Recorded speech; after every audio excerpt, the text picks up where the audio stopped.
Hello friends, welcome back.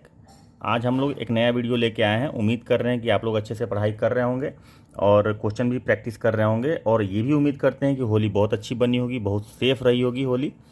कोई तकलीफ किसी को नहीं होगी, सब अपने परिवार के साथ मिलजुल के मनाएं। अब आ गया है टाइम एक्शन का, तो फिर से आप एक्शन में जुट जाइए। एक दिन की मस्ती ठीक थी, अब से फिर से एक्शन में आ जाना है। तो अभी आज हम लोग जो लेके आए हैं वो बिहार का करंट अफेयर्स लेके आए हैं, और बिहार के करंट अफेयर्स में हम लोग दो चीज़ डिस्कस ऑलरेडी कर चुके हैं। बिहार आर्थिक सर्वेक्षण, इकोनॉमिक सर्वे 2021-22, ये हम लोग डिस्कस कर चुके हैं। और बिहार का बजट जो 22-23 का बजट है, ये भी डिस्कस कर चुके हैं। और हमने जैसे कहा था कि इसके बाद हम लोग बिहार का करंट अफेयर्स जो है, उसका सीरीज चल रहा है, उसमें वो कंटिन्यू करेंगे। तो ये डेडिकेटेड बुक है जो आपको पूरे एक साल का बिहार का करंट अफेयर्स और बिहार में कौन क्या कहाँ कैसे है क्यों है, एवरीथिंग इसमें हम लोग को मिलेगा। इसके अलावा हम लोग इसमें डिस्कस जो करेंगे वो 750 क्वेश्चन इसमें जो दिया हुआ है, मतलब जो टॉपिक हम लोग इसमें पढ़ेंगे उस पर जो बेस्ट 750 क्वेश्चन लगभग दिया हुआ है, एमसीक्यूज दिया हुआ है, उसको भी डिस्कस करेंगे, ताकि कोई भी एस्पेक्ट बिहार के करंट अफेयर से छूटे नहीं।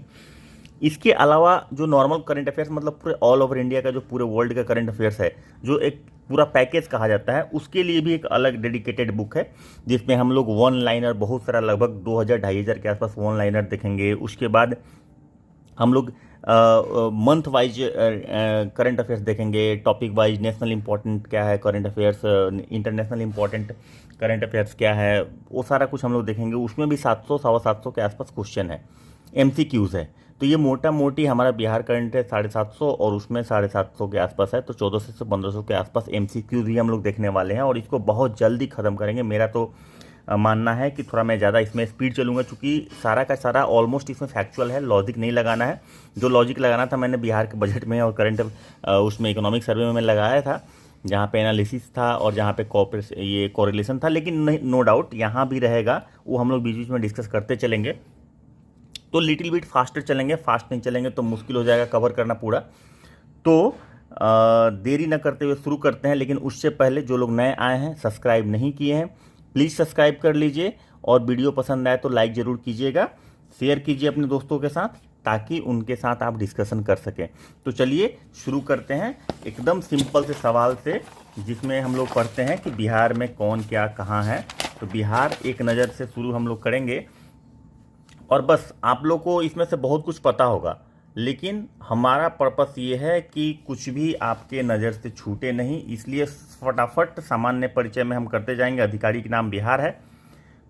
प्राचीन नाम प्राच्य या पूर्व देश है, ध्यान रखेंगे प्राचीन नाम की बात करें। मौर्य एवं गुप्त काल का नाम क्या था, तो मगध था।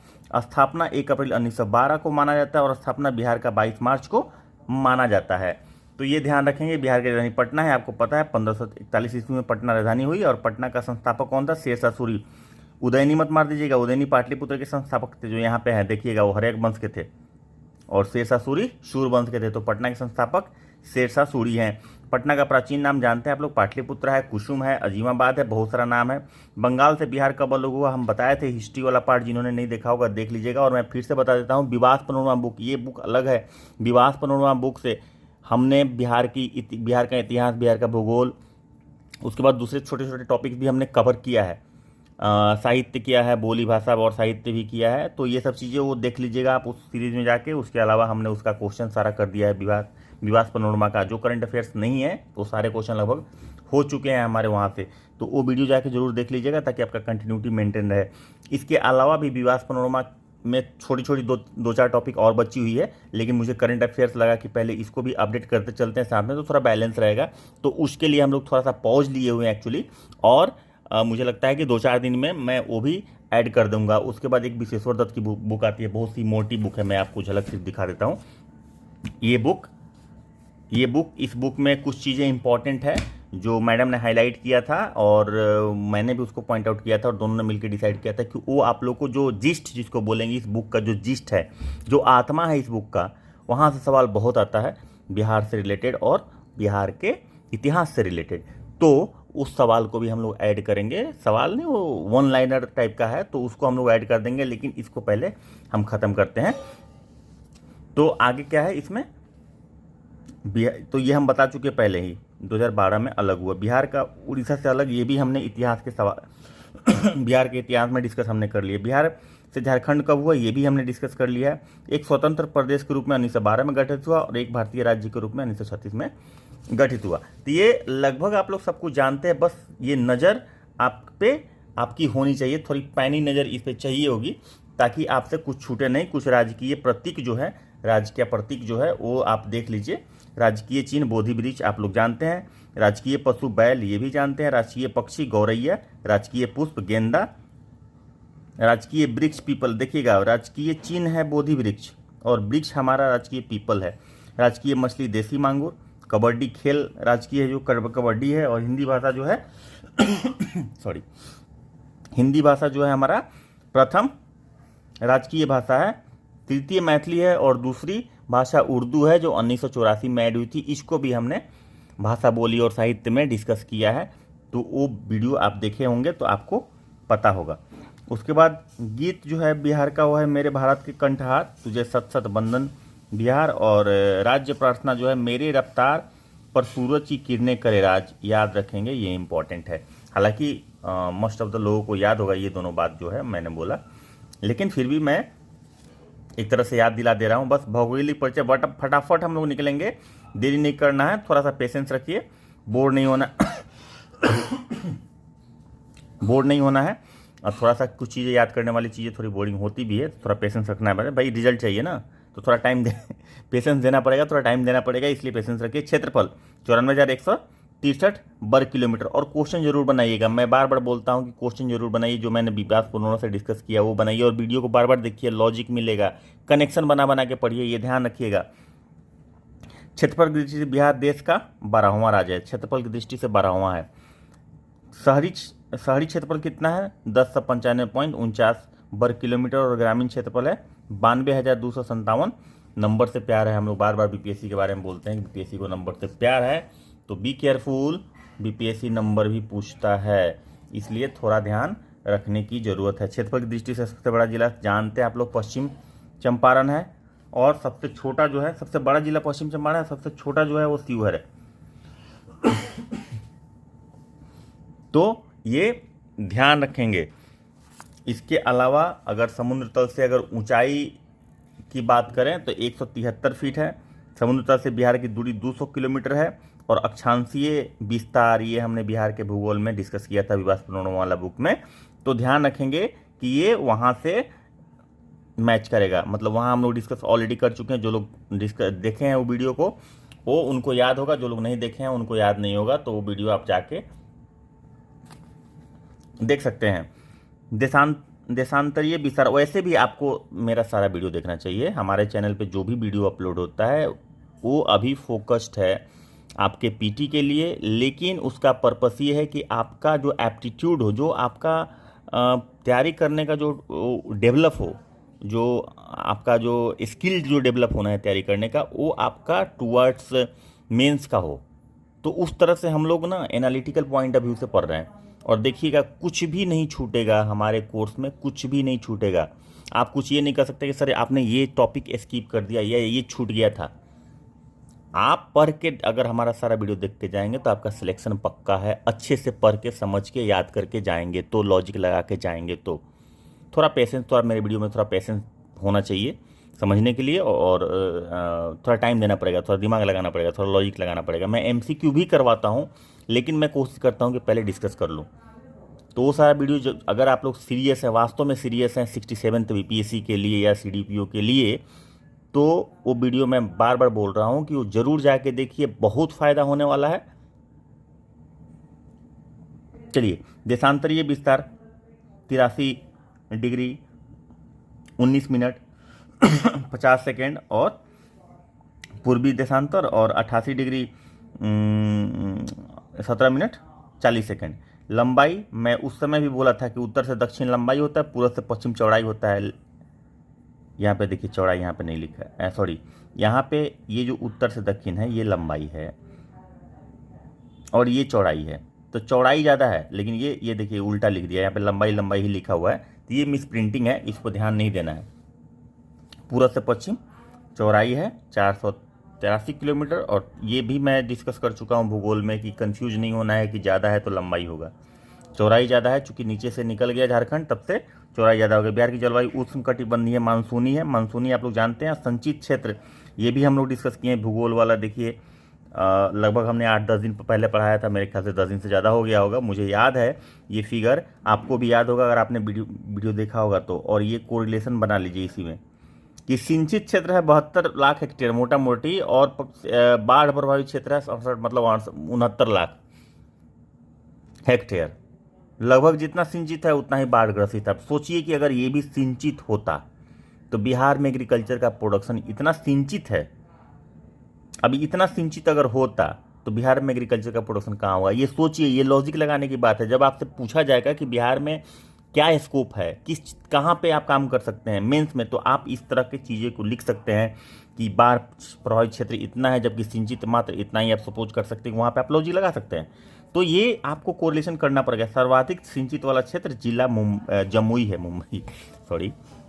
जमुई है जो 16% है। बिहार की पहली सिंचाई परियोजना आप लोग जानते होंगे, नहीं जानते हैं तो जान लीजिए, सोन परियोजना है सबसे पुरानी। और सबसे बड़ी सिंचाई परियोजना गंडक परियोजना सबसे बड़ी, और सोन सबसे पहली, मतलब पहली सिंचाई परियोजना कहीं आई थी तो सोन नदी पे आई थी। और सबसे बड़ी जो सिंचाई परियोजना है वो गंडक नदी पे है। सीधा सा भाषा में, बाहर का राज्य में औसत वर्षा 987.2 मिलीमीटर होता है और सर्वाधिक तापमान गया। और हमने ये भी कहा था कि गया में ही सर्वाधिक ठंडा भी पड़ता है। अच्छा, इधर लिखा भी है सबसे गर्म जिला ठंडा, सबसे गर्म जिला गया, सबसे ठंडा जिला गया, सबसे कम वर्षा वाला जिला औरंगाबाद, और सबसे सर्वाधिक वर्षा वाला जिला किशनगंज। सबसे ज़्यादा किशनगंज में बारिश होती है और सबसे कम बारिश होती है औरंगाबाद में। ये सब फिगर याद रखिएगा, ये पूछता है, इनफैक्ट याद ही होगा आप लोग को। आप लोग अगर सीरियस तैयारी कर रहे होंगे तो पक्का याद होगा, लेकिन फिर भी मैं बोल देता हूँ कि ये इंपॉर्टेंट है, ये आपसे पूछा जा सकता है, इसलिए आप उसके लिए तैयार रहेंगे। चलिए बिहार की भौगोलिक सीमाओं की बात करते हैं, बहुत ही इंपॉर्टेंट है, बहुत बार पूछता है। सीमाएं उत्तर में नेपाल, दक्षिण में झारखंड, पूर्व में पश्चिम बंगाल और पश्चिम में उत्तर प्रदेश। ये तो क्लियर है, लेकिन यहाँ से आगे वाला बहुत इंपॉर्टेंट, राज्य की सीमा से लगे राज्य पश्चिम बंगाल, उत्तर प्रदेश। और कितने राज्य लगते हैं बिहार राज्य की सीमा से? तो 3 राज्य लगते हैं, पश्चिम बंगाल, उत्तर प्रदेश और झारखंड। उत्तर प्रदेश की सीमा से लगे कितने जिले हैं? उत्तर प्रदेश की सीमा से बिहार के कितने जिले लगते हैं? याद रखेंगे, 8 जिले लगते हैं। मैप खोल के देख लीजिए, मैं यहाँ पे मैप दिखा नहीं सकता, मैं बुक पढ़ा रहा हूँ। रोहतास, कैमूर, बक्सर, भोजपुर, सारण, सीवान, गोपालगंज, पश्चिमी चंपारण। याद रखेंगे 8 जिले लगते हैं। बहुत सवाल पूछता है इस तरह का भाई, तो ये 1-2 सवाल पूछेगा, हर साल पूछता है और गलती करके हम लोग आते हैं। तो हर तरह से देख के जाना है। पश्चिम बंगाल की सीमा से लगे कौन कौन से जिले हैं, ये भी एक सवाल है। किशनगंज, पूर्णिया, कटिहार 3 जिले हैं। झारखंड की सीमा से लगे कितने जिले? 8 जिले। देखिए, झारखंड और उत्तर प्रदेश से 8-8 लगते हैं और पश्चिम बंगाल से 3 जिले लगते हैं। तो झारखंड चूंकि साउथ में है तो साउथ वाला जिला सब याद रखेंगे, भागलपुर, बांका, जमुई, नवादा, गया, औरंगाबाद, रोहतास, कैमूर। और ये नॉर्थ में लगता है, नॉर्थ ईस्ट में लगता है, वेस्ट में लगता है। तो आप इसको रोहतास, कैमूर, रोहतास में बोल रहा हूँ, उत्तर प्रदेश वाला रोहतास, कैमूर, बक्सर। हालांकि ये तो साउथ वाला जिला है, लेकिन वो ऊपर से नीचे तक यूपी है, तो इसलिए इधर लगता है। तो 8-8 जिला, ये नाम वाइज आपको याद रहना चाहिए, ठीक है? नाम वाइज याद रहना चाहिए कि ये जिले लगते हैं। ये बहुत ही इंपॉर्टेंट है, बहुत सवाल पूछता है, हर साल पूछता है। बिहार की सीमा से लगा एकमात्र देश कौन है? नेपाल है, आप लोग जानते हैं। बिहार नेपाल अंतर्राष्ट्रीय सीमा की लंबाई कितनी है? ये इंपॉर्टेंट सवाल है, 729 किलोमीटर है। नेपाल की सीमा से कितने जिले लगते हैं भाई? तो 7 जिले लगते हैं। अभी देखिए, 3 स्टेट से जो जिले लगते हैं वो 1-2 में 8-8 लगता है और पश्चिम बंगाल में 3 लगता है। लेकिन अगर नेपाल की बात करें तो नेपाल की सीमा से 7 जिले लगते हैं, पश्चिमी चंपारण, पूर्वी चंपारण, सीतामढ़ी, मधुबनी, सुपौल, अररिया, किशनगंज। हाँ, तो ये नेपाल की सीमा से लगे 7 जिले, पश्चिम चंपारण, पूर्वी चंपारण, सीतामढ़ी, मधुबनी, सुपौल, अररिया, किशनगंज। बिहार की राजधानी पटना से लगे कितने जिले? ये भी सवाल पूछता है। अभी इस तरह का सवाल बहुत पूछने लगा है। तो 9 जिले लगते हैं, अरवल, जहानाबाद, नालंदा, लखीसराय, नवादा। यहाँ पे मत ऐड कीजिएगा, नालंदा है, ठीक है? नवादा किधर लगता है? नवादा बताइए किधर लगता है? नवादा किधर लगता है? नवादा झारखंड की तरफ लगता है। लखीसराय, बेगूसराय, समस्तीपुर, वैशाली, सारण, भोजपुर। ये याद रखेंगे ना। 9 जिला लगता है पटना राजधानी से। सबसे उत्तरी जिला कौन सा है? पश्चिम चंपारण, ये भी बहुत सवाल पूछता है। सबसे दक्षिणी जिला गया है। सबसे पश्चिमी जिला कैमूर है। सबसे पूर्वी जिला किशनगंज है। ये सवाल याद रखिएगा, बहुत ही इम्पोर्टेंट है। ये पार्ट आपको रटा हुआ होना चाहिए। मेरे ख्याल से ये याद करने वाला ही चीज़ है, लेकिन इसमें भी आप कोरिलेशन बना सकते हैं। उत्तर में डिसाइड कर लीजिए, दक्षिण में डिसाइड कर लीजिए, आप आपस में कनेक्शन बना के डिसाइड कर सकते हैं। इसके बाद इसमें कौन लगता है।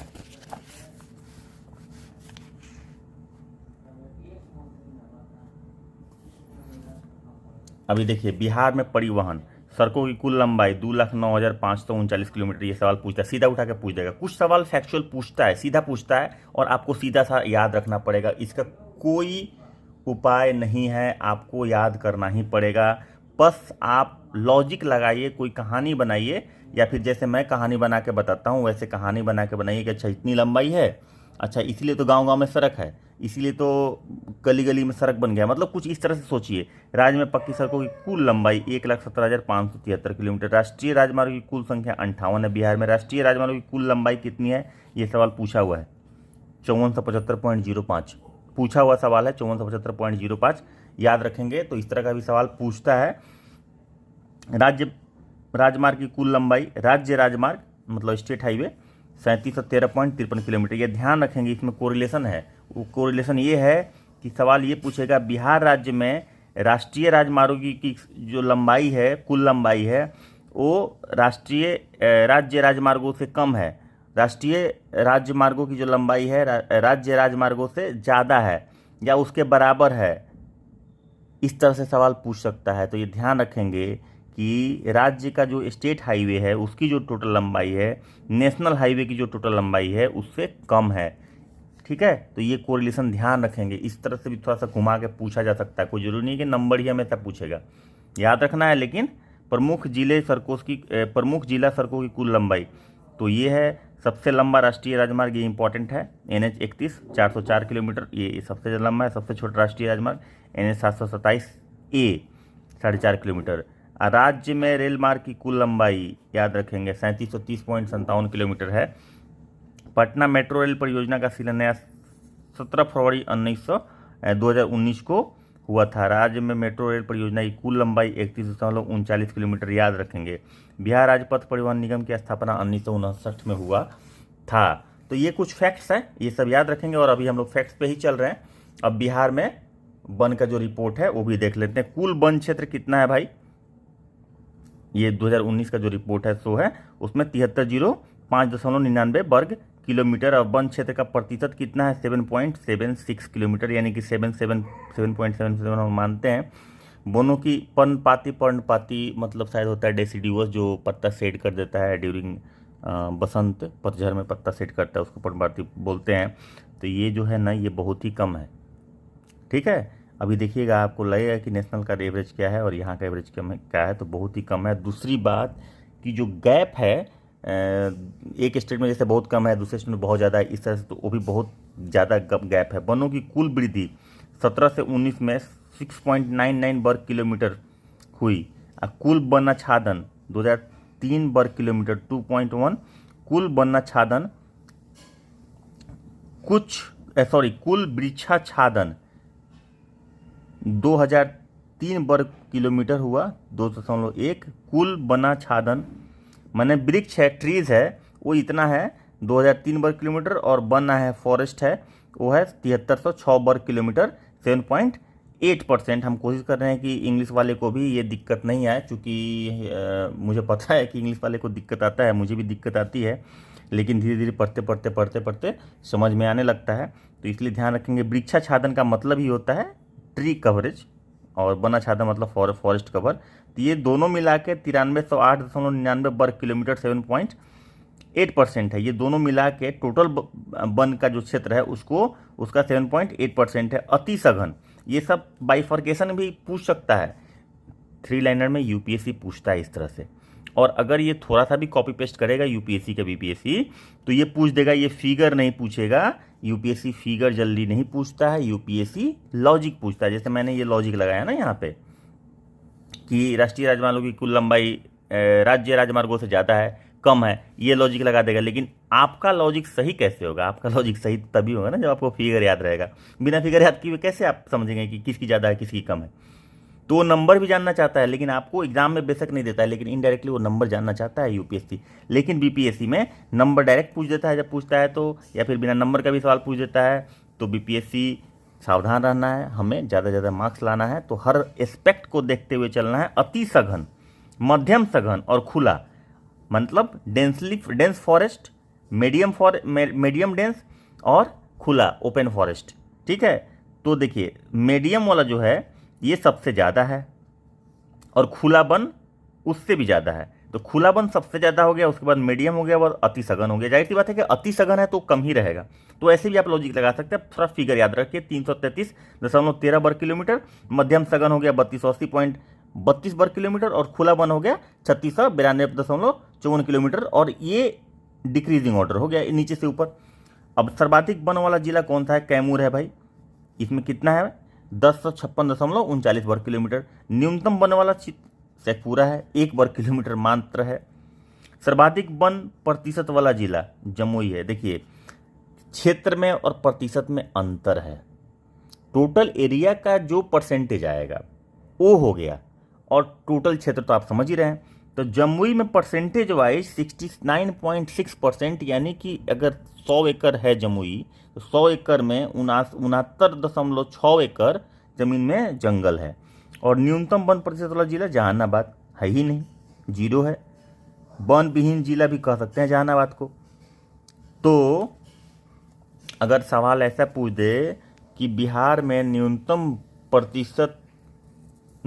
वन प्रतिशत जो है किसी जिले में वो 10% है, 2% है, 5% है, 1% है, आधा % है, 0 है, तो उसमें क्या मारेंगे? 0 मारेंगे। तो ये ध्यान रखेंगे, ये मत सोचेंगे कि 0 कैसे हो सकता है, 0 तो हो ही नहीं सकता, एक्चुअली 0 ही होगा। तो याद करने वाली चीज़ है, यही सब ट्रिकी सब चीज़ है जो आपको ध्यान देने की जरूरत है। सिर्फ रटना नहीं है, हमेशा तोता नहीं बनना है। हर रटने वाले चीज़ को भी लॉजिक की कसौटी पे आप कसेंगे तो आपका आंसर सही होगा। और ये सब सवाल आपको लग रहा हो ना क्या सर पढ़ा रहे हैं, ये तो हम भी पढ़ लेंगे, हम भी रट जाएंगे, हम भी याद करके चले जाएंगे। भाई आप जा सकते हैं, आप कर सकते हैं, आप, मुझे आपकी क्षमता पे डाउट नहीं है, आप कर सकते हैं। आप लोग इतना मेहनत कर रहे हैं, तैयारी कर रहे हैं, तो आप करेंगे, बिल्कुल कर सकते हैं। मेरा सिर्फ ये दिखा देना काम है कि आसान क्वेश्चन गलत नहीं होना चाहिए, क्योंकि ये सारा आपको देखने में बहुत आसान लग रहा है और गलती सबसे ज़्यादा हम लोग यहीं पे करते हैं। इसलिए आप किस तरह से सोचेंगे ये हमेशा ध्यान रखें कि आसान क्वेश्चन गलत नहीं होना चाहिए। चलिए आगे बढ़ते हैं। राजनीतिक परिचय। विधानमंडल क्या है? द्विसदनीय है, मतलब विधानसभा और विधान परिषद। मैंने इस बात को डिस्कस किया हुआ है दूसरे वीडियो में। किस वीडियो में? भूगोल वाले वीडियो में शायद हमने डिस्कस किया है। आप नहीं देखोगे तो देख लीजिएगा कि कितने विधान परिषद वाले कितने राज्य हैं। टोटल 6 राज्य। हम नाम नहीं बताएंगे, नाम देखने के लिए आपको उस वीडियो पर जाना पड़ेगा, जाके देख लीजिएगा। विधान परिषद और विधानमंडल मतलब लेजिस्लेटिव काउंसिल और लेजिस्लेटिव असेंबली। विधानसभा की संख्या आपको पता है 243 है। विधान परिषद की सदस्यता 75 है। लोकसभा सदस्यों की संख्या 40 है और राज्यसभा सदस्यों की संख्या 16 है। लोकसभा में अनुसूचित जाति की राष्ट्र सीटें 6 है, आरक्षित सीटें। अनुसूचित और विधानसभा में कितनी आरक्षित है? 38 है। विधानसभा में अनुसूचित जनजाति के लिए आरक्षित 2 सीटें हैं। प्रशासनिक परिदृश्य, ये तो राजनीतिक परिदृश्य हो गया। प्रशासनिक परिदृश्य, अच्छा, प्रशासनिक परिदृश्य के पहले एक चीज हम देख लेते हैं। विधान परिषद को जो है, विधान परिषद किस आर्टिकल में आता है? आर्टिकल में 169 में आता है। 169 में कहाँ लिख रहा हूँ मैं? 169 आर्टिकल में आता है विधान परिषद।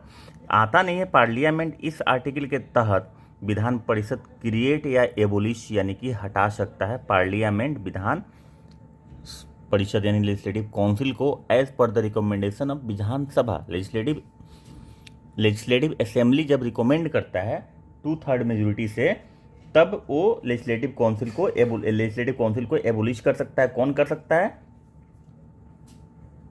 तो पार्लियामेंट कर सकता है या उसको क्रिएट कर सकता है। ये ध्यान रखेंगे। 169 नंबर आर्टिकल में ये आता है। 171 जो आर्टिकल है वो ये कहता है कि टोटल लेजिस्लेटिव काउंसिल का जो मेंबरशिप होगा 1/3 से ज़्यादा नहीं हो सकता है किसके, विधान परिषद यानी विधानसभा के, विधानसभा में जितने भी लोग हैं, जितने भी मेंबर हैं, उसका 1/3 से ज़्यादा लेजिस्लेटिव काउंसिल में सीट नहीं हो सकता है। तो ये आर्टिकल ये कहता है, ठीक है। तो ये ध्यान रखेंगे, 75 243 1/3 से कम है। चलिए, ये बीच बीच में पॉलिटी आ गया, मैं सोचा कि थोड़ा सा बस आपका ध्यान थोड़ा सा। राज्य का उच्च न्यायालय पटना, स्थापना दिवस 1916 में 3 फरवरी को होता है। जिलों की संख्या 38 है। 38 जिला कौन सा है? अरवल है। ये पूछता है लास्ट जिला कौन सा है। राज्य प्रमंडल का है भाई 9 है। कोसी, दरभंगा, सारण, भागलपुर, पटना, तिरहुत, मुंगेर, मगध, पूर्णिया, इनका हेडक्वार्टर याद रखेंगे। अनुमंडल की संख्या 101 है। प्रखंड की संख्या 534 है। पंचायतियों की संख्या 8387 है। सॉरी। पुलिस स्टेशनों की संख्या एक बार इंटरव्यू में पूछ दिया था कि बताइए तो बिहार में कितने पुलिस स्टेशन है। अब क्या बोलेंगे, मतलब ना कुछ भी पूछा जा सकता है। मैं ये नहीं बोल रहा हूँ कि आपको याद होना चाहिए, एक्सपेक्टेड है, बट ध्यान एक रहना चाहिए कि जितना प्रखंड होगा मेरे ख्याल से पुलिस स्टेशन की संख्या उससे ज़्यादा होगा। कितना होगा ये आप बार बार देखते रहेंगे तो आपके ध्यान में आएगा। पुलिस जिला कितना है? 43 है। जिला परिषद कितना है? 38 है। महिला थाना 40 है। महानगरों की संख्या 1 है। पटना। नगर निगम 12 है। नगर परिषद 49 है। और नगर पंचायत 86 है। अच्छा दिख रहा है ना? हाँ। शहरों की संख्या 199 और गांवों की संख्या ये याद रखें 39,073 है। याद रखेंगे, बहुत इंपॉर्टेंट है। आर्थिक परिदृश्य में आ जाइए भाई। तो सकल घरेलू राज्य सकल घरेलू जीडीपी जीएसडीपी 6,11,804 करोड़। निबल राज्य सकल घरेलू उत्पाद 5,62,710 करोड़। सकल राज्य घरेलू उत्पाद में वृद्धि दर 19-20 में कितना हुआ? 10.5% का। कुल प्राप्ति 19-20 में कितना हुआ था? तो 1,53,408 करोड़। कुल व्यय ये एक नज़र आप देख लेंगे, ये 2019-20 का है। तो 2019-20 का आर्थिक परिदृश्य से मेरे ख्याल से इतना सारा डाटा तो पूछना नहीं चाहिए। जो इम्पोर्टेंट है प्रति व्यक्ति आय है, ये ध्यान रखेंगे। 50,735 रुपया था, जो अभी कितना है? 55,000 क्रॉस कर चुका है। तो ध्यान रखें। कुल कृषि का ऋण कितना था? ये इंपॉर्टेंट नहीं, लेकिन ये बहुत इंपॉर्टेंट है। लेकिन तब भी एक नज़र ये फिगर आप देखिएगा जरूर, क्योंकि मुझे फास्ट पढ़ाना है तो बहुत कुछ कवर करना है, इसलिए मैं फिगर से निकल रहा हूँ। आपके स्क्रीन पे आएगा, आप यहाँ से तो स्क्रीनशॉट भी ले सकते हैं। कहेंगे तो मैं इस बुक को स्कैन करके डाल दूंगा पीडीएफ बना के। ऐसे मार्केट में तो मिल जाता है एसपीडी, लेकिन अगर आपको एक्सेसिबल नहीं है, सपोज कीजिए कि, हालांकि देखिए मेरे पढ़ाने का एक बहुत बड़ा पर्पस है। मैडम ने जो क्लास शुरू की, इसका पर्पस सिर्फ ये नहीं है कि बस हमको पढ़ाना है, हमें उस चीज़ को भी फुलफिल करना है जो एक रिमोट एरिया में या फिर दूसरे डिस्ट्रिक्ट में, पटना में जो बच्चे नहीं हैं, जो दूसरे डिस्ट्रिक्ट में हैं या गांव में पढ़ रहे हैं, तो उनको बुक्स एक्सेसिबल नहीं होता है, उनको वो मटेरियल एक्सेसिबल नहीं होता है, मुश्किल होता है उनको एक्सेस करना। तो मैं बुक से इसीलिए हम लोग पढ़ा रहे हैं। बुक से पढ़ाने का पर्पस ही ये है कि आपको ये बुक एक्सेस हो जाए। अगर आपको ज़रूरत पड़ेगी तो हम लोग इसको स्कैन करके भी जो आप पार्ट बोलेंगे, पूरा बुक तो मुश्किल है, लेकिन जो पार्ट आप लोग बोलेंगे हम लोग स्कैन करके उसको अपलोड कर देंगे। लेकिन उसके लिए आप लोग इसके लिए बोलेंगे तब। हालांकि बिहार बजट वाला भी किसी भाई ने बोला था तो मैं उसको किया नहीं हूँ, लेकिन आज ये आपको मिल जाएगा डिस्क्रिप्शन में, बिहार बजट पूरा। सर्वाधिक प्रति व्यक्ति आय वाला जिला पटना है 1,12,000 और न्यूनतम प्रति व्यक्ति आय वाला जिला किशनगंज है 19,300। याद रखिएगा 19-20 का सारा फिगर है। सकल घरेलू उत्पाद में प्राथमिक, द्वितीयक, तृतीयक क्षेत्र का योगदान ये हम बता चुके हैं इकोनॉमिक सर्वे में कि प्राथमिक क्या होता है, द्वितीयक क्या होता है, तृतीयक क्या होता है, क्षेत्र। ठीक है, तो उसको देखना हो भाई, समझना हो तो समझने के लिए आप वहाँ पे जाके चल जाइए, चूँकि ये हम बहुत फास्ट ले जाने वाले हैं। क्रमशः 19.5%, 20.3% और 60.2% योगदान रहा। प्रति व्यक्ति औसत ऊर्जा खपत 332 यूनिट। कुल खाद्यान्न का उत्पादन 163, जो बढ़ गया इकोनॉमिक सर्वे में आपको पता चल जाएगा। अनाज उत्पादन, दूध उत्पादन, चालू चीनी मिलों की संख्या 10। ये याद रखने की चीज़ें हैं। और जनगणना, ये जनगणना जो है आप देखेंगे, ये शॉर्टकट में निकलेगा हम लोग का जनगणना। और इसके अलावा भी हम लोग थोड़ा डिटेल में भी जाएंगे। बिहार विधानसभा चुनाव, बिहार में प्रथम, और ये सब चीज़ें हम लोग का चलेगा।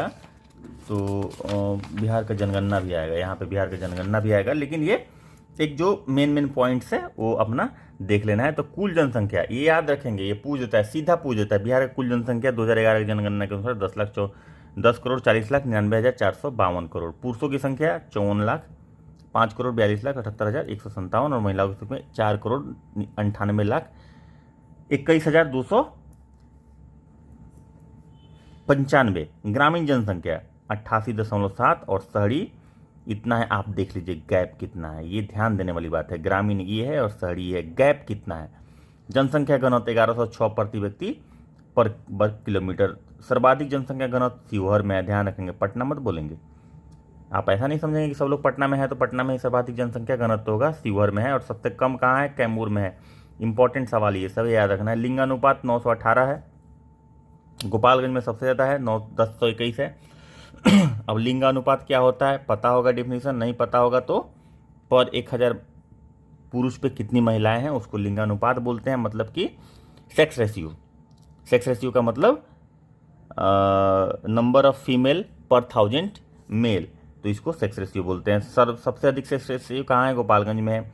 सबसे कम कहाँ है? मुंगेर में 876 है। शिशु लिंगपात 0 से 6। अच्छा, ये भी सवाल पूछता है, ये 953 से ज़्यादा इंपॉर्टेंट प्रति 1000 पुरुष। ठीक है, ये ज़्यादा इंपॉर्टेंट लिंगपात का जो फिगर है 935, इससे ज़्यादा इंपॉर्टेंट ये बात है कि चाइल्ड सेक्स रेशियो के लिए कौन सा एज ब्रैकेट को लेते हैं? 0 से 6, हमेशा याद रखिएगा। ये यूपीएससी में ही पूछ चुका है, ठीक है, तो ये याद रखिएगा कि 0 से 6 लेते हैं। सर्वाधिक शिशु लिंगपात वाला तो ये किशनगंज है, सबसे ज़्यादा है। और सबसे कम शिशु लिंगपात माने सेक्स रेशियो सबसे कम, चाइल्ड सेक्स रेशियो सबसे कम कहाँ है? वैशाली में है। सेक्स रेशियो सबसे कम कहाँ है? मुंगेर में है। लेकिन अगर चाइल्ड सेक्स रेशियो की बात करेंगे तो वैशाली में कम है। सेक्स रेशियो सबसे ज़्यादा कहाँ है? गोपालगंज में है। लेकिन अगर चाइल्ड सेक्स रेशियो की बात करेंगे तो सबसे ज़्यादा कहाँ है? किशनगंज में है। जनसंख्या वृद्धि, दशक पे जनसंख्या वृद्धि 25.24, बहुत ज़्यादा है भाई, बहुत ज़्यादा। 10 साल में हम 25% पॉपुलेशन बढ़ा रहे हैं। यानी कि अगर 2011 से 2021 या 22 की बात करें तो इस रेट से भी अगर बढ़ेगा तो हमारा पॉपुलेशन अभी के समय में कम से कम नहीं होगा तो 13 करोड़ के आसपास होगा, मिनिमम हम बता रहे हैं। इससे ज़्यादा ही होगा। अभी रिपोर्ट अभी आया नहीं है, जब आएगा तो पता तो चल ही जाएगा। सर्वाधिक वृद्धि मधेपुरा में 31.12 और न्यूनतम वृद्धि दशक में गोपालगंज में। यहाँ पे सेक्स रेशियो भी ज़्यादा है। मैंने एक सवाल पूछा था जब मैं ज्योग्राफी में बता रहा था, डिस्कस कर रहा था कि सेक्स रेशियो भाई गोपालगंज का कम है, सेक्स रेशियो बहुत ज़्यादा है और लिटरेसी उस लेवल का नहीं है गोपालगंज में कि उसको उससे कोरिलेट किया जाए। तो आखिर क्या कारण है? किसी ने कमेंट में नहीं बताया। मैं फिर से बोल रहा हूँ कि आपका मेंस का सवाल ये बन सकता है। इस तरह का लॉजिक लगाना शुरू कीजिए, क्योंकि आप मेंस लिखने जा रहे हैं, आप इंटरव्यू देने जा रहे हैं, आप फाइनल सेलेक्ट होने जा रहे हैं, तो आपको उस तरह सोचना है। ऐसा नहीं कि चल के इस बार ट्रायल मार लेते हैं। 8 लाख लोग बैठ रहे हैं भाई, 8 लाख लोग बैठ रहे हैं, तो आपको ना टॉप लेवल में आना पड़ेगा और उसकी तरह सोचना पड़ेगा। आप फॉर ग्रांटेड हर चीज़ को नहीं ले सकते हैं। इसलिए आप देखिए, सोचिए, समझिए, लॉजिक लगाइए, खुद से सोचिए ना। आएगा, जरूर आएगा, लेकिन सोचेंगे तो उस तरह से सोचने का तरीका। मैं ये नहीं बोलूँगा कि आप 100% सही होंगे, क्योंकि सब्जेक्टिव क्वेश्चन 100% सही और गलत नहीं होता है। सब्जेक्टिव क्वेश्चन में आपने जो भी लॉजिक लगाया वो लॉजिक वास्तव में लॉजिक लग रहा है कि नहीं लग रहा है, इस चीज़ की चेकिंग की जाती है। जहाँ पे सब्जेक्टिविटी बहुत ज़्यादा हो, फैक्ट्स की भी ज़रूरत होती है, क्योंकि सब्जेक्टिविटी में आप लॉजिक तभी लगाएंगे जब आपके पास फैक्ट्स होगा। एनीवे, आप लोग इस चीज़ को ध्यान दीजिएगा। प्लीज़ कमेंट करके बताइएगा। फिर से बोल रहा हूँ, साक्षरता जो 61.8%, पुरुषों की 71.2 और महिलाओं की 51.5%। सबसे ज़्यादा सार्वजनिक, मैं फिर से बोल रहा हूँ, पटना मत मानिएगा, रोहतास में है 73.37 और सबसे कम पूर्णिया में है। दो चीज़ के लिए हमने क्या कहा था कि पटना में घनत्व जो है वो नहीं है। पटना में सबसे ज़्यादा घनत्व जो है, जनसंख्या घनत्व, वो नहीं है, वो शिवहर में है, ये मैंने बोला था। और दूसरा मैं ये बोल रहा हूँ कि सर्वाधिक साक्षरता रोहतास में है। आप ये मत सोचिए कि पटना शहर महानगर है तो वहाँ पे होगा, नहीं है। कुल प्रजनन दर मतलब टोटल फर्टिलिटी रेट, TFR जिसको बोलते हैं, TFR टोटल फर्टिलिटी रेट 3.3 प्रति महिला। मतलब कि टोटल फर्टिलिटी रेट 2016 का फिगर लिखा हुआ है, तो इनफैक्ट ये चेंज हुआ नहीं होगा। ये TFR अभी चेंज नहीं हुआ होगा। TFR का मतलब मैं समझा देता हूँ कि एक वुमेन अपने टोटल फर्टिलिटी पीरियड में, मतलब जो उसका मतलब जो फर्टाइल पीरियड होता है उसके लाइफ स्पेन का, उसमें कितने बच्चे को जन्म देती हैं, तो वो 3.3 बिहार में ऐसा है। और जीवन प्रत्याशा मतलब लाइफ एक्सपेक्टेंसी 69.1 वर्ष है। जन्म दर 26 पॉइंट यानी कि बर्थ रेट, और शिशु मृत्यु दर 35 प्रति हजार है। ये चेंज हो चुका है। ये शिशु मृत्यु दर, इन्फेंट मोर्टालिटी रेट, ये चेंज हो चुका है। और इकोनॉमिक सर्वे में मैंने बताया है कि कितना चेंज हुआ है, उसमें प्रॉपर मैंने डिस्कस किया। और ये डिफिनीशन भी बताया था कि शिशु मोर्टालिटी रेट क्या होता है, इन्फेंट मोर्टालिटी रेट क्या होता है। प्लीज़ उस वीडियो को जाकर देखेंगे, उसमें समझ में आपको आएगा कि शिशु मृत्यु दर होता क्या है। बिहार का कितना यहाँ 35 था, ये 35 नहीं होगा, ये 29 हो गया है, ठीक है। और इंडिया का जो एवरेज है वो 30 है। तो ये आप वो वीडियो देखे होंगे तो आपको याद होगा। नहीं देखे हैं, जो लोग नए आए हैं प्लीज़ सब्सक्राइब कीजिए। जो लोग नहीं देखे हैं अभी तक वीडियो, जाके जरूर देखिए। अगर जो देखे हैं स्किप कर गए हैं उसको घुमा घुमा के देखिए, आपको मिलेगा जरूर। मातृत्व, अच्छा IMR कितना होता है पर 1000, ठीक है ना, लाइव बर्थ पर 1000 लाइव बर्थ पे इसको कैलकुलेट किया जाता है। मेरा फिर से मतलब क्या हो जाएगा ना कि कंटेंट में कम दे पाऊंगा, टाइम ज़्यादा लगेगा, इसलिए मैं चाहता नहीं हूँ। मैं ये चाहता हूँ कि इसमें जितना ज़्यादा मैं ऐड कर पाऊँ, लेकिन ये टर्म आ जाता है मुझे एक्सप्लेन करने का। क्या करूँ, मेरी मजबूरी है, मुझे एक्सप्लेन करना, मुझे लगता है कि कहीं छूट नहीं जाए आपसे, इसलिए मैं एक्सप्लेन करने लगता हूँ। इसलिए प्लीज़ ध्यान दें, मेरे साथ कोऑपरेट करें और प्लीज़ उस वीडियो को देखें। जो लोग नहीं देखे हैं, जो लोग देखे हैं स्किप कर गए हैं या फिर ध्यान में नहीं आ रहा, उसको जाके देखें, ठीक है, ताकि मैं इसमें और ज़्यादा कंटेंट, कम टाइम में ज़्यादा कंटेंट ऐड कर पाऊँ। मातृत्व मृत्यु दर 331 प्रति 1 लाख जीवित जन्म पर है। हाँ, तो ये ध्यान रखेंगे। तो ये मैटरनल मोर्टालिटी रेट जो है ये बहुत पुराना है, ये चेंज करके 149 हो गया है। 2017-18 की बात अगर करें, 2016 से 18 तक की बात अगर करते हैं तो ये इतना हो गया। सर्वाधिक शहरीकरण है पटना का, ये ध्यान रखेंगे। और अब देखिए राज्य में शिक्षा सॉरी, केंद्रीय विश्वविद्यालय की संख्या 4 है, अंतर्राष्ट्रीय विश्वविद्यालय की संख्या 1 है, नालंदा है। राज्य के कुल विश्वविद्यालय की संख्या 33 है। खुला एवं मुक्त विश्वविद्यालय 1 है, नालंदा है। निजी विश्वविद्यालय की संख्या 4 है। महाविद्यालय की संख्या 879 है। राजकीय सार्वजनिक विश्वविद्यालय की संख्या 17 है। रिसर्च सेंटर की संख्या 15 है। पॉलिटेक्निक कॉलेज की संख्या 54, इंजीनियरिंग महाविद्यालय की संख्या 36 है। और बिहार में विविध, ये विविध क्या है, तो इसमें कुछ ऐसे चीज़ें जो इसमें कवर नहीं हो पाया, वो ये है वाल्मीकि नगर अभ्यारण्य। वाल्मीकि नगर आपको पता है पश्चिम चंपारण। गौतम बुद्ध अभ्यारण्य कहाँ है, गया में है। परमार डॉल्फिन अभ्यारण्य, ये सब सवाल पूछ देता है कि भाई ये कहाँ है। परमार डॉल्फिन अभ्यारण्य अररिया में है। संजय गांधी, ये शायद सवाल पूछा था क्या। संजय गांधी जैविक उद्यान पटना में। विक्रमशिला गंगा डॉल्फिन अभ्यारण्य भागलपुर में। इंपॉर्टेंट है ये सब। भीम बांध बना रहा है ये मुंगेर में, याद रखिएगा, जब हम हिस्ट्री पढ़ रहे थे तभी हमने डिस्कस किया था, याद रखेंगे।